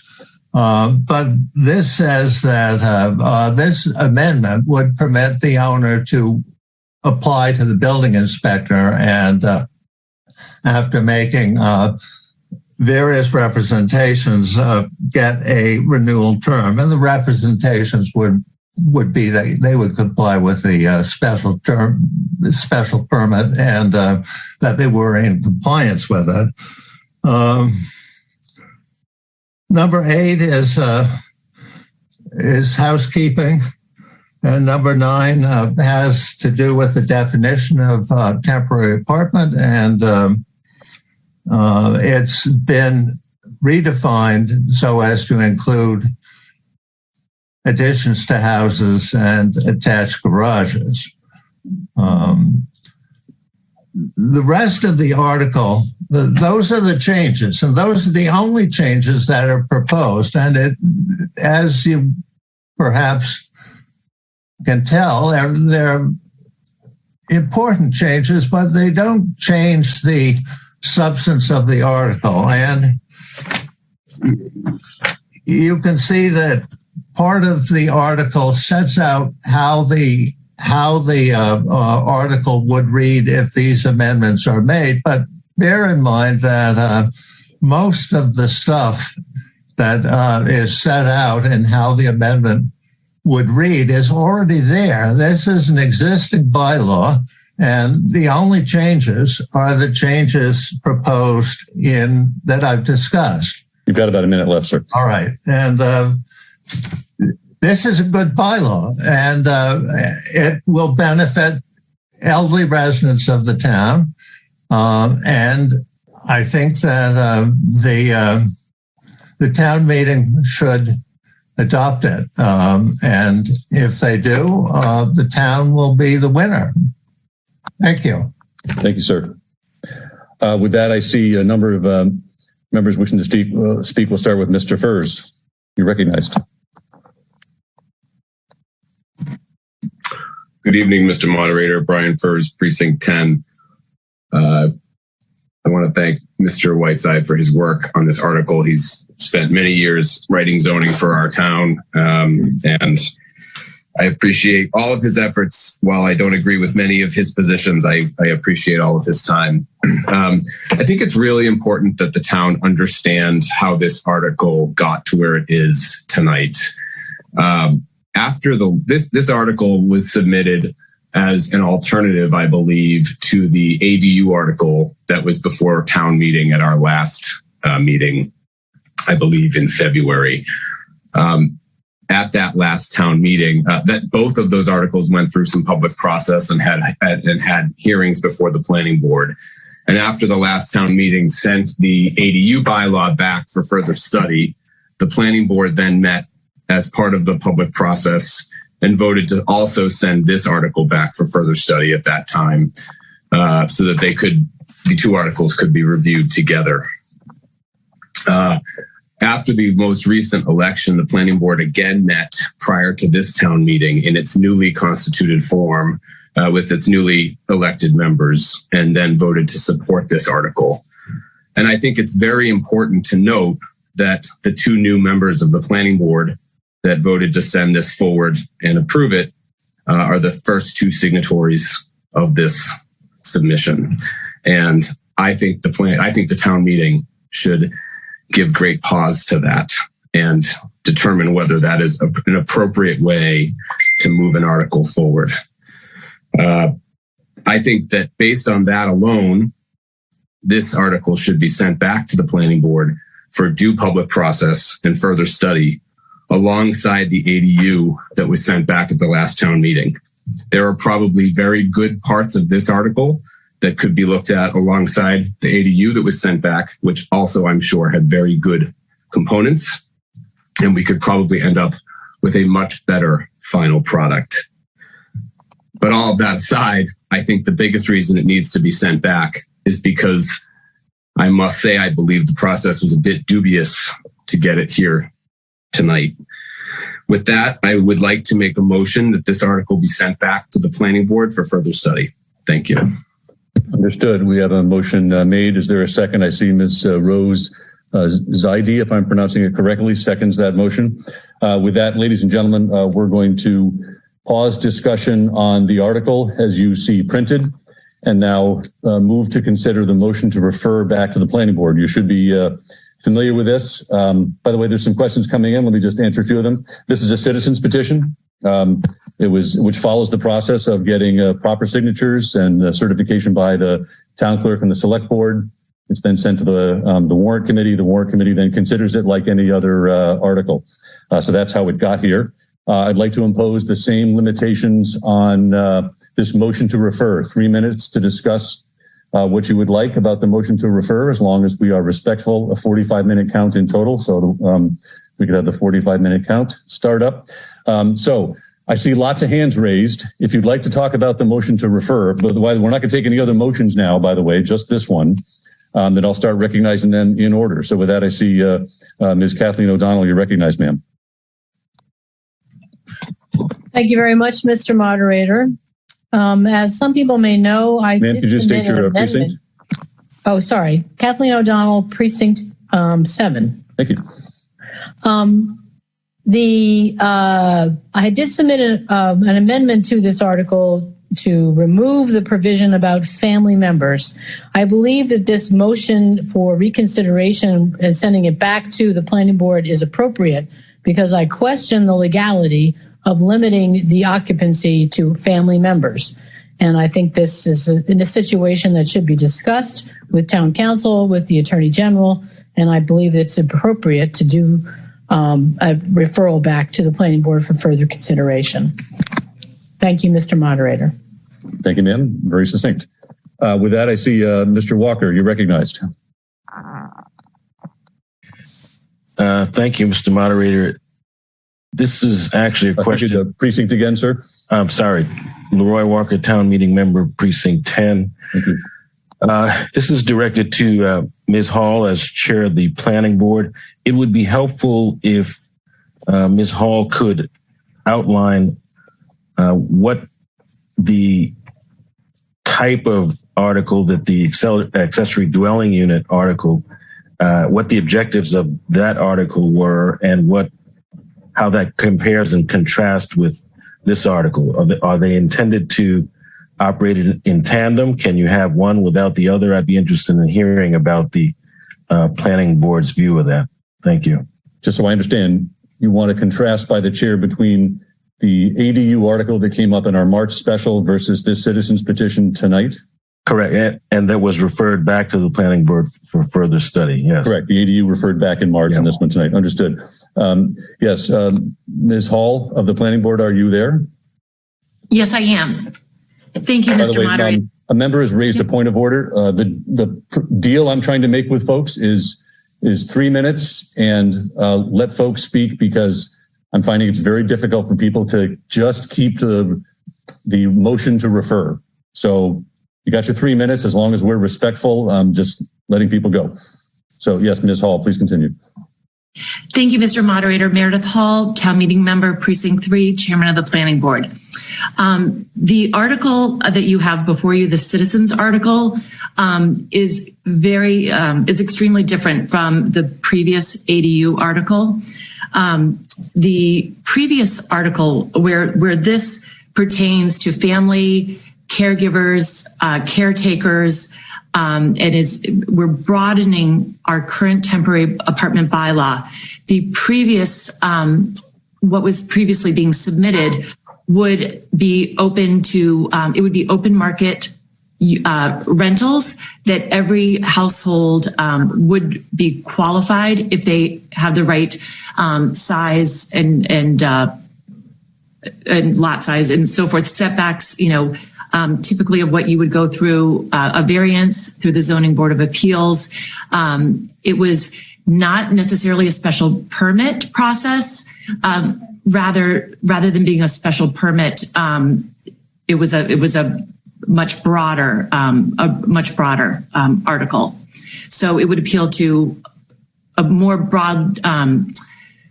a broader sense of community, which this article is really meant to be to support our families and in an existing, our currently existing article. What is important to recognize is that the temporary apartment bylaw we already have, this is being expanded, and this can stand alone, and we certainly would need further study to look at what we were trying to put forth previously. Thank you. Just one follow-up, Mr. Moderator. Yes, sir. So the follow-up question is it the planning board's opinion that we need both, or in their view, would this article suffice? At this time, this article would suffice. This is something that actually I would it would be wonderful if Marion McKettrick could actually speak to this.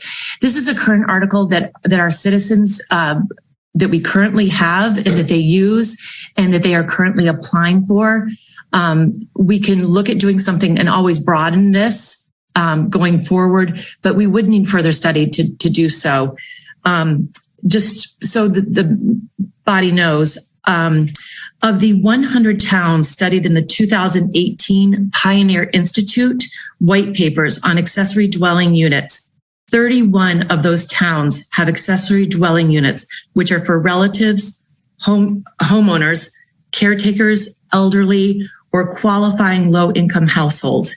And Milton is listed as one of those. So technically, we already have our temporary apartment bylaw is an accessory dwelling unit bylaw. And I also just wanted to mention that recently in Needham, the town held a vigorous community outreach program and decided to limit their ADU to families, much like our temporary apartment bylaw. Their bylaw was adopted in 2020. Thank you. Yes. And regarding the legality, if anyone has questions about our the citizens who signed this prior to becoming town meeting members, Kevin Freitag, I'm sure, would be happy to address any concerns of the body regarding that. Thank you, ma'am. Thank you. I have a question for Mr. Furs. If we could unmute Mr. Furs, I just got a town clerk has pointed out a request on the language of your motion here. Would it be acceptable to you to remove the word back, since this didn't come from the planning board? So instead it would read, recommended that the town meeting refer Article 46 to the planning board for further study. Yes. Thank you. And Ms. Zaidi, if you could just put in the chat, since you were the second, do you find that change acceptable to your second?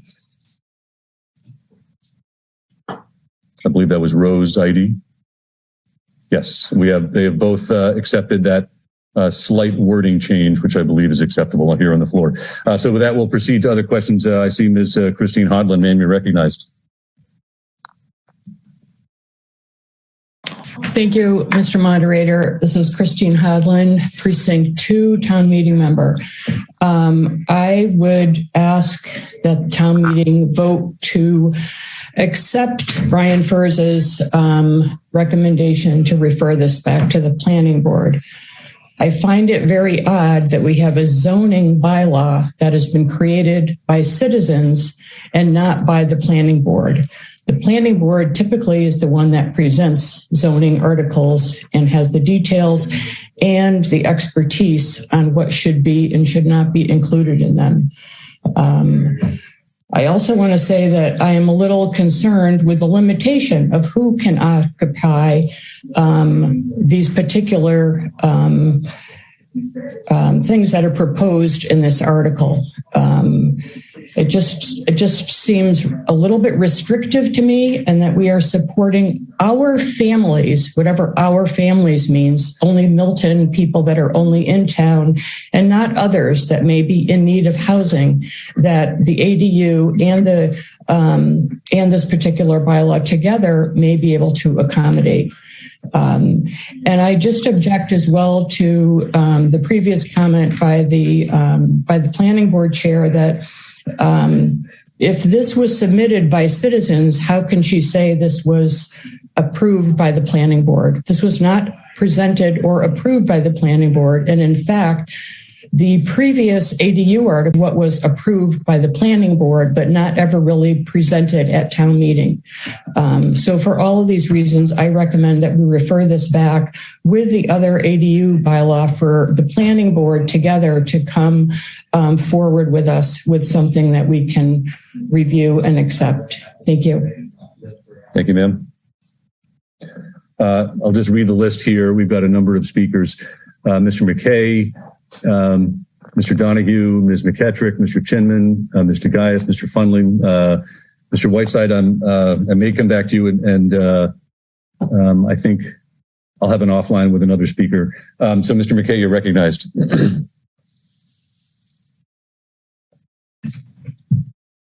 Good evening, Mr. Moderator. Thank you for recognizing me. My name is Scott McKay, and I'm also a town meeting member out of Precinct 2. The prior speaker stole sort of my thunder, but I just want to reiterate what she said. I don't feel that zoning and planning articles should be governed by citizens petition. And I suggest referring this to the planning board for its due process. I also don't support the fact that this article did not go through its due course with the planning board, and it was not vetted in any sort of a public forum where folks from the town residents can give input on the article. I think that's setting a bad precedent moving forward for future articles. So I would suggest or recommend and support the motion to refer this to the planning board for further study. Thank you. Thank you, sir. With that, I'll go to Mr. Kevin Donahue. Sir, you're recognized.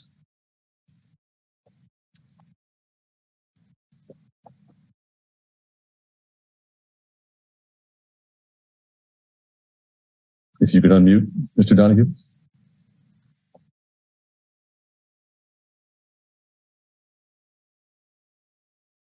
Sir, I think you should be able to unmute at this point. All right, we'll come back. Next, Ms. Marion McKettrick. You're recognized, ma'am. This is Marion McKettrick. I'm a Precinct 1 town meeting member. I actually raised my hand to speak in the original article, but I would like to speak on this motion as well. Yes, ma'am.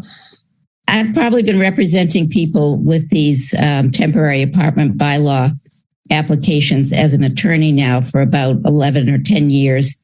Probably handled 10 of these applications, and every single one of them has been for an addition requiring a variance. And every time I've appeared before the Board of Appeals, they've asked, please have the town make some modifications to this bylaw.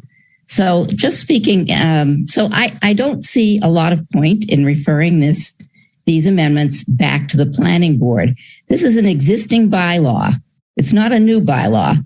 The amendments that are proposed have been discussed in the context of accessory discussion earlier this year. I watched most of those hearings. This was an alternative.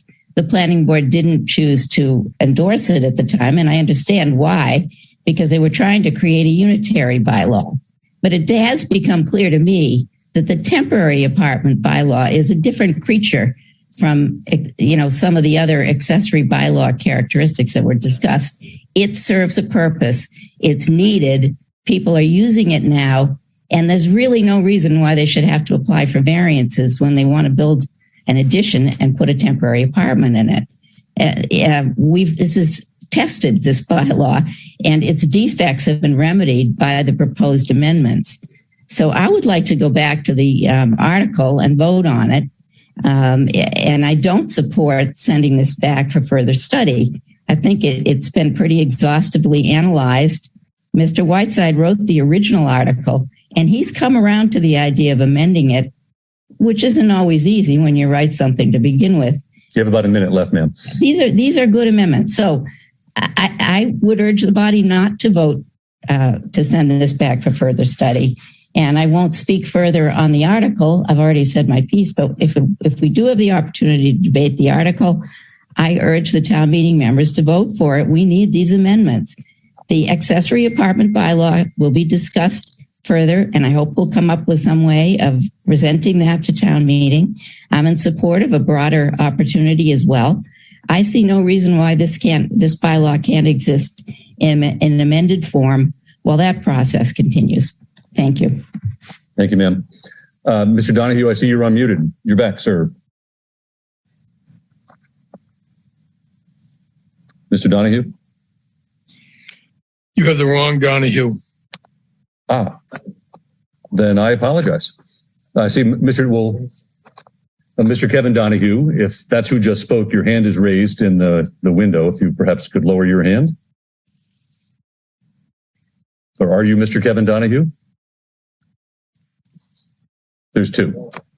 Okay, if you could just lower your hand, sir, or can we lower the gentleman's hand? Looks like there's an issue. With that, I'll proceed to Mr. Chinman. Mr. Chinman, you're recognized.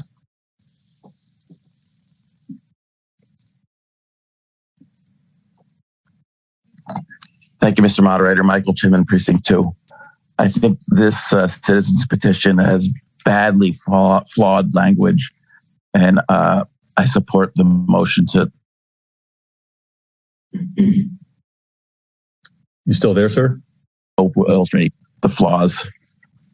Let's say, I'm sorry, what? You're breaking in and out a little bit on your mic.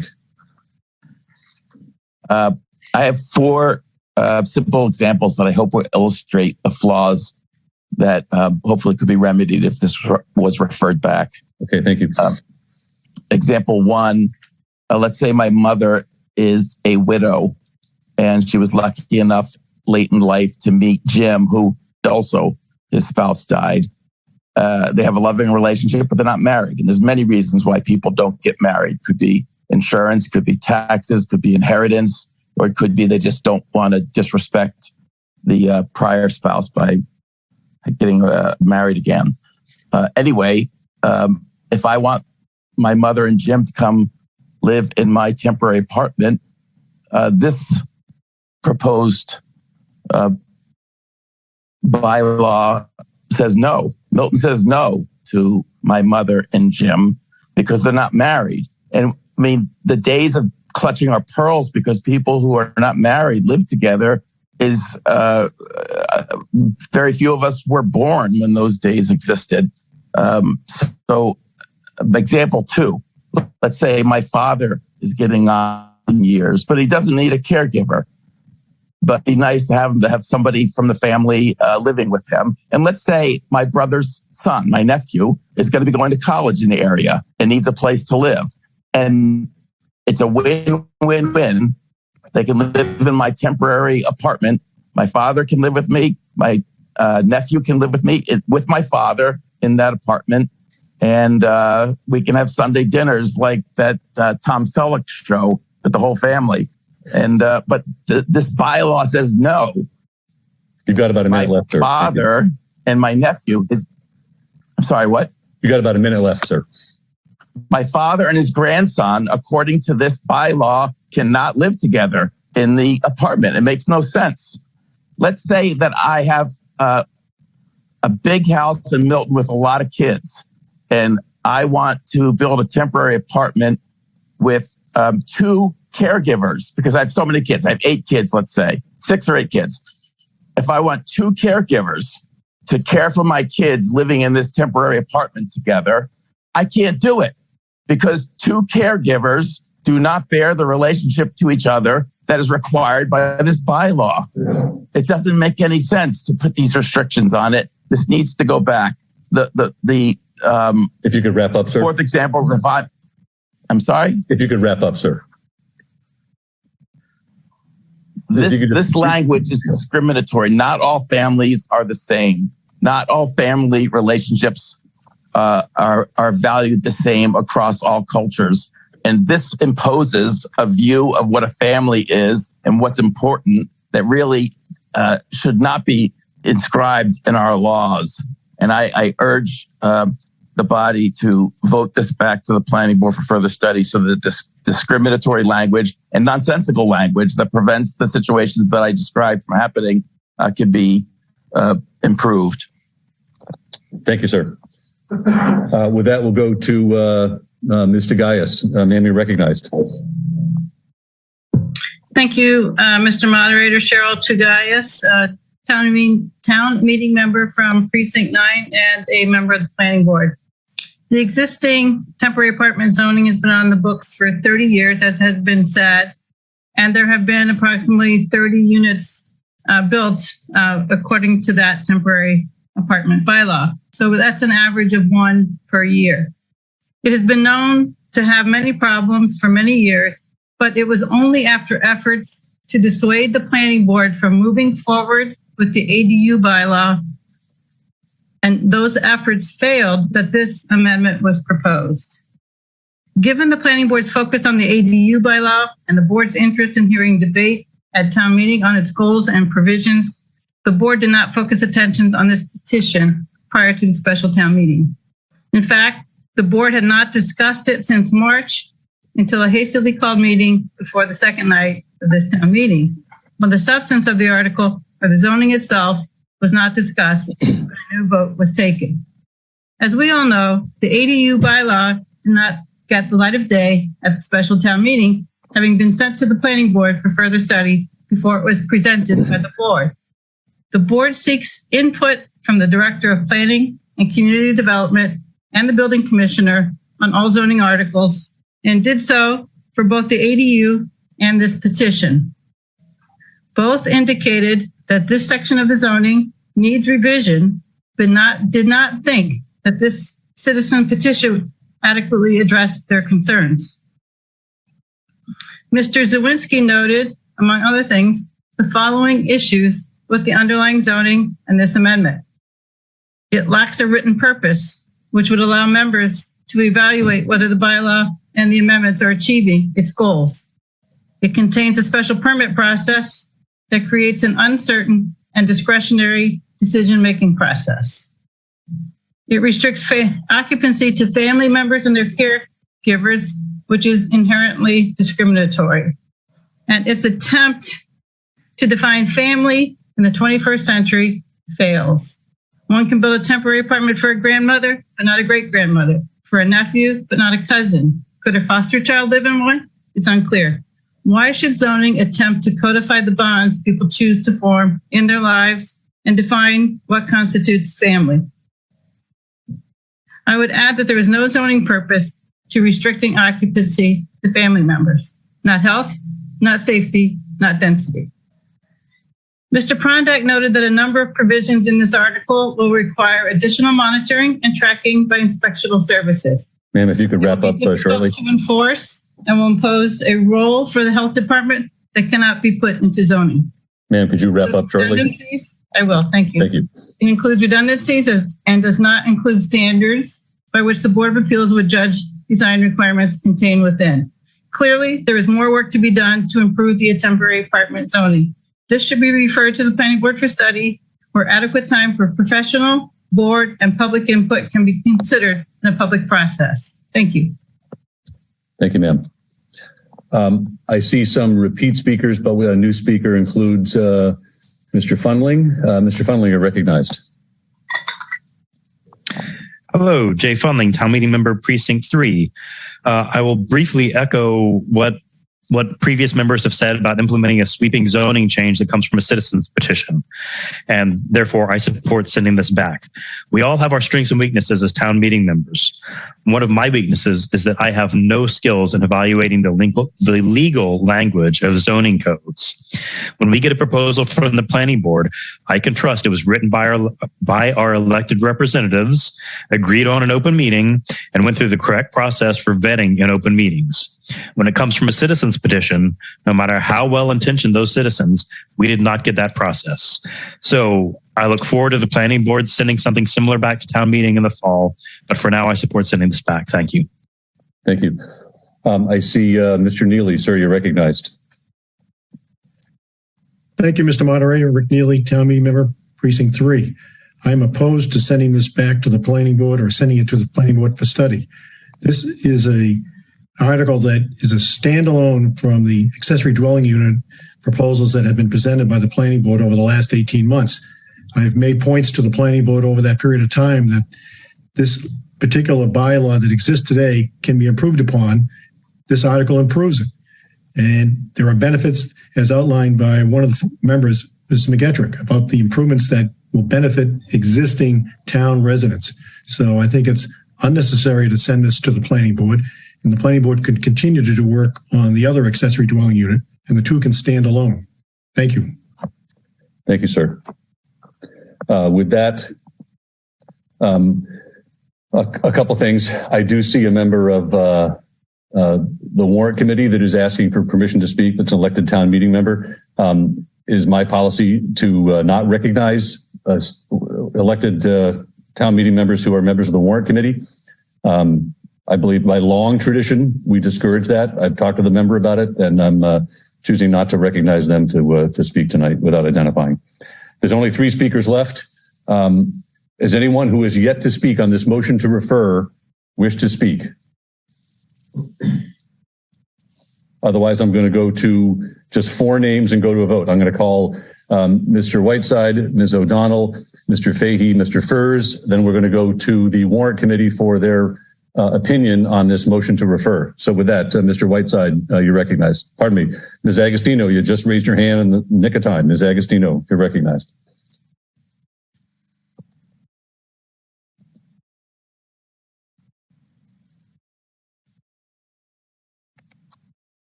If you could unmute, ma'am, Ms. Agostino.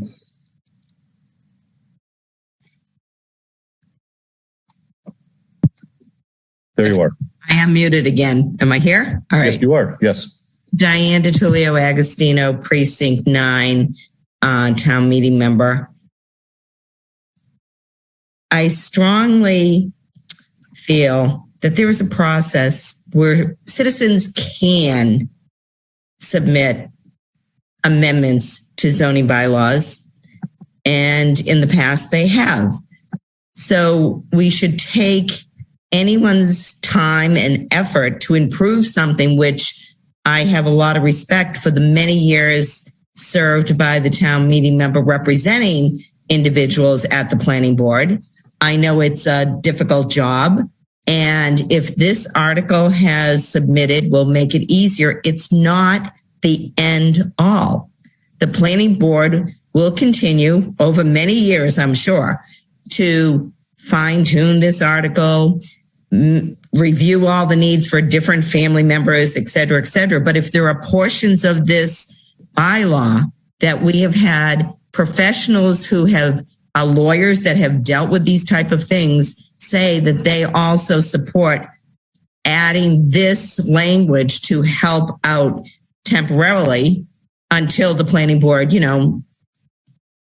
makes their changes, which hopefully will be at the next town meeting, then we should respect the process. I also will note that I don't recall any bylaw, article, regulation that would not allow an elected town meeting member, no matter what position they're in, especially if it's on the warrant committee, because it did happen to me when I was on the warrant committee. And it turned out that the 4 years that I submitted an article, the Department of Revenue finally said we weren't doing it legally, so they passed it. So, you have about a minute left, ma'am. So my question is, what bylaw, regulation, it might be something that the moderator feels he must do, but in the past, warrant committee members have presented, and if you can cite something else, he or she, or they is an elected official. So I will be supporting passage and not the motion to refer to the planning board. And if one more person says refer back, it wouldn't be back. The planning board will proceed. So thank you very much for answering the important question of denying an elected official the right to speak. Happy to do that.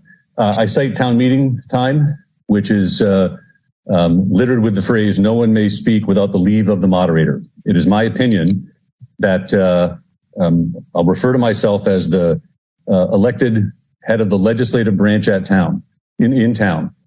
And our bylaws call for that individual to name a committee of citizens who are going to then do the heavy lifting of looking through the warrant such that they can make informed recommendations to the town meeting members. They meet extensively, as Chair Asher has discussed. They debate, they vote, and when they conclude, it is my belief that they have had a chance to say their piece and they have fulfilled their duties. And so I've talked to members that I will not be recognizing you during your term on the warrant committee as long as I am the moderator. And it's a policy that I'm within my rights and purview to implement. So I'm trying to implement it fairly. I had a member that broke that rule. That member is no longer serving on the warrant committee. So it's my call, Ms. Agostino. So as a follow-up, I will just point out once again that articles I personally submitted as a member were presented because they were the law. They were required by law. And I think this matter will be taken up for further review. Thank you for voicing your opinion. Thank you, ma'am. Zoom admin, how much time is left on our 45-minute counter? 15 minutes? 13 minutes. We have 5 people. You can just make it. I do see some new members. I'm going to recognize Mr. Hardy and then Mr. Mahalchik. Mr. Hardy, you're recognized. Hi, Kevin Hardy. Precinct 1. I feel like the last few nights we've talked about the school committee ad nauseum and the transparency people are seeking and the amount of meetings they've had around the budget. I support sending this to the planning board to seek that same transparency. It feels like this really hasn't gone through the process that it needs to go through, and so I support sending it to the planning board. Thank you. Next, Mr. Mahalchik.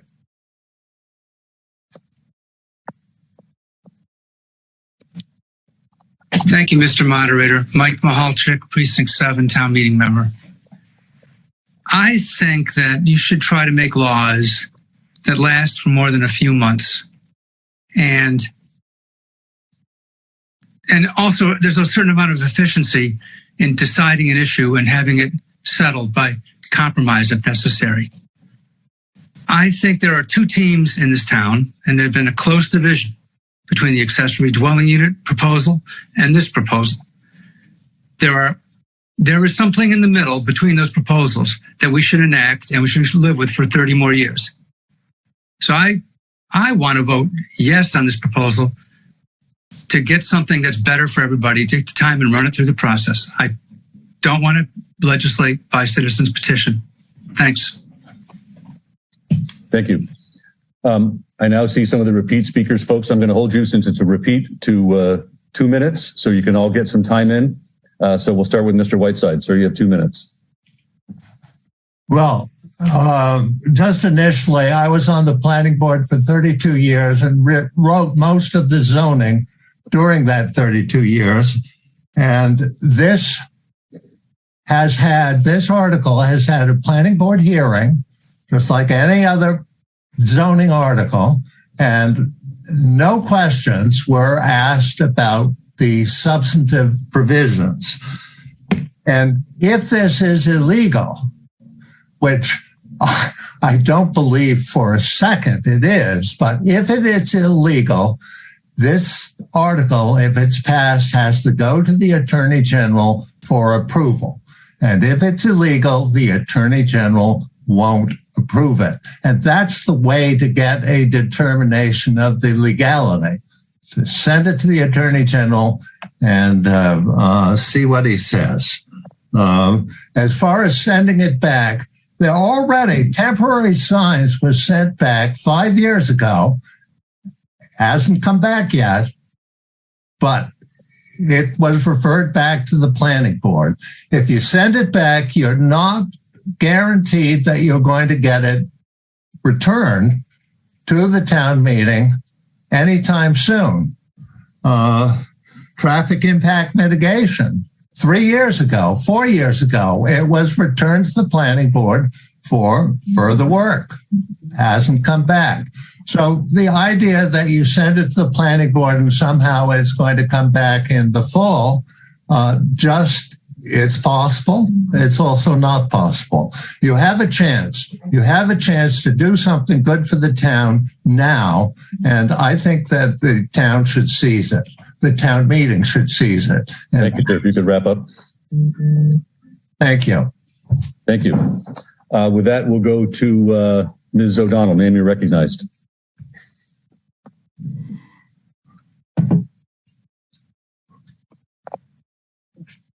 Thank you, Mr. Moderator. I just want to briefly say that at the special town meeting, where the accessory dwelling unit article never came up for discussion, we discussed for many hours, just letting it out to the town meeting, that I was promised at that time that we would work together in the future for an amendment to the zoning bylaw that would merge the accessory dwelling unit and the temporary apartment dwelling unit bylaw.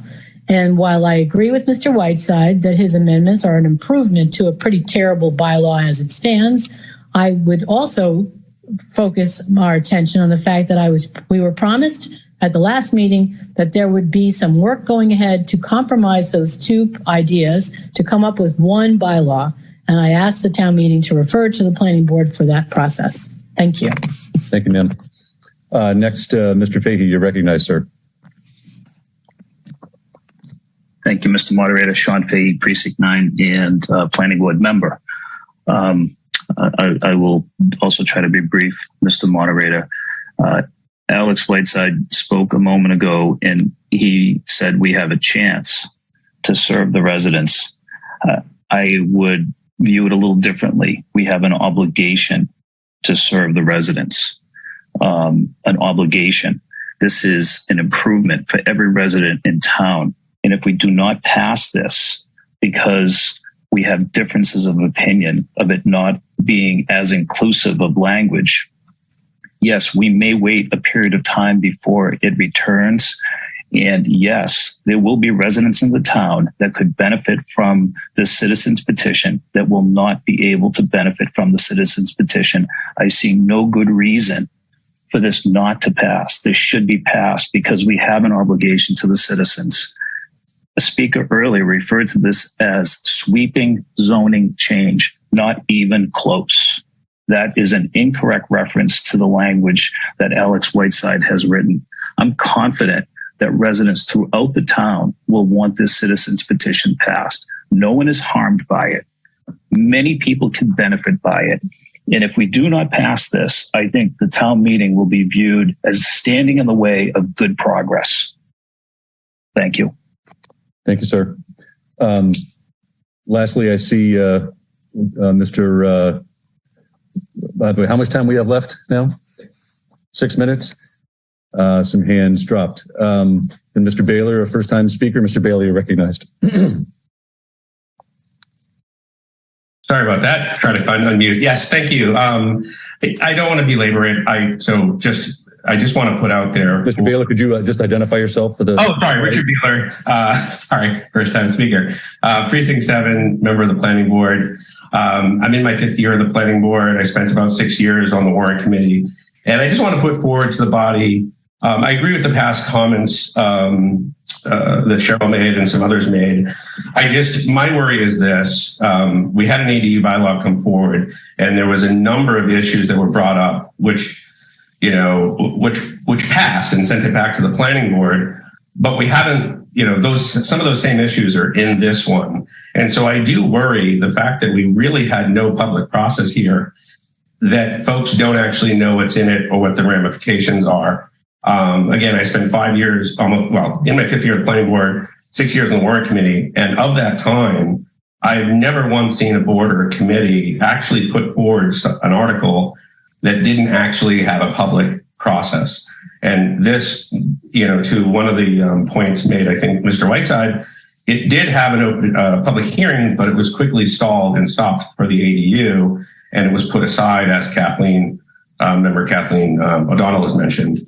And so I worry that we're rushing something through without a public process. And I really don't see what harm it's going to be to actually allow us on the planning board to bring this forward to a public hearing and let folks come in and talk about it and put something better in front of town meeting, or at least, as somebody else had mentioned, something that you're assured the planning board has actually looked through. We did have a recent vote on this to change the vote. And the reality is, half the board is brand new. And so I think a public process is due here. Thank you, sir. With that, I'll go to Mr. Furs, and I'm going to go to the warrant committee for their opinion on this motion to refer. Mr. Furs, you're recognized. Thank you, Mr. Moderator. Brian Furs, Precinct 10. 1938. I believe that was the year our zoning was put in place. That's 84 years ago. Zoning is long. It lasts a long time. It is what governs how we develop our town, and it's something that deserves great debate. And anybody that's been on this town meeting for more than a couple of years knows that great debate on zoning is what we specialize in. This article has not been studied. It needs to go to the planning board for study. Thank you. Thank you. Mr. Asher, would you raise your hand when the warrant committee has an opinion on this motion to refer?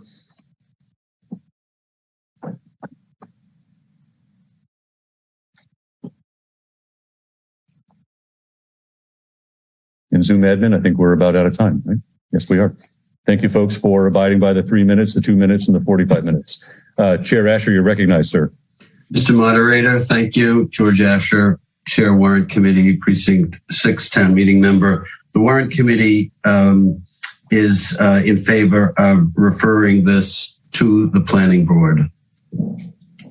Thank you, sir. Very clear. With that, we'll go to a vote. Let me describe again. Motion to refer, it just requires a majority. It's a process vote. If the motion fails, we will, if the motion succeeds, we will conclude for the night. If the motion fails, we will return back to discuss the merits of the article and the recommendation. So with that, if everyone is clear, can we put up the polls? All in favor of this motion to refer? Before the body, please signify by voting yes. All opposed, please vote no. All abstaining, please vote abstain. If we could unmute the phones. On the phones, all in favor, please signify by saying aye. Opposed, no. No. Thank you. We can mute.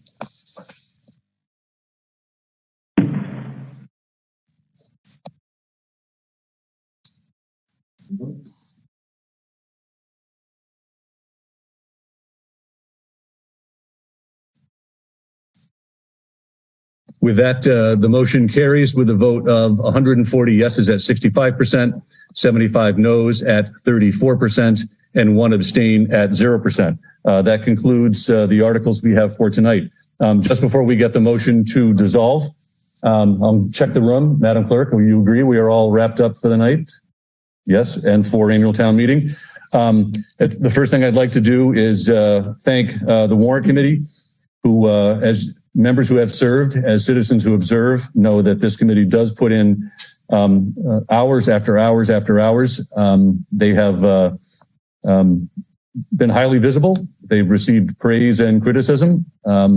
Criticism comes with the game. I hope people will be respectful of the work they put in and the honest thought and guidance they try to give us all in these recommendations. So Chair Asher, on behalf of town meeting, thank you very much. I wish we could all be in person and we'd give you a standing ovation. I'd also like to note Ms. Lynn Hoy. Ms. Hoy has been the warrant committee clerk for the past 5 years.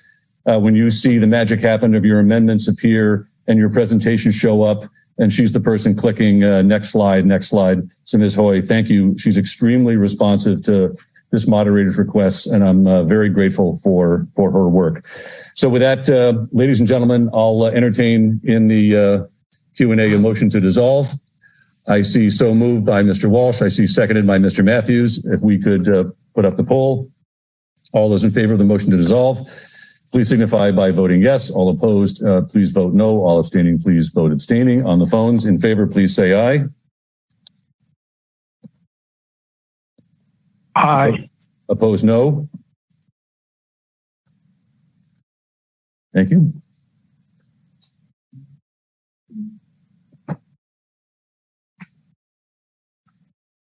With that, the motion to dissolve carries with a vote of 198 yeses at 98%, 2 noes at 1%, and 2 abstains at 1%.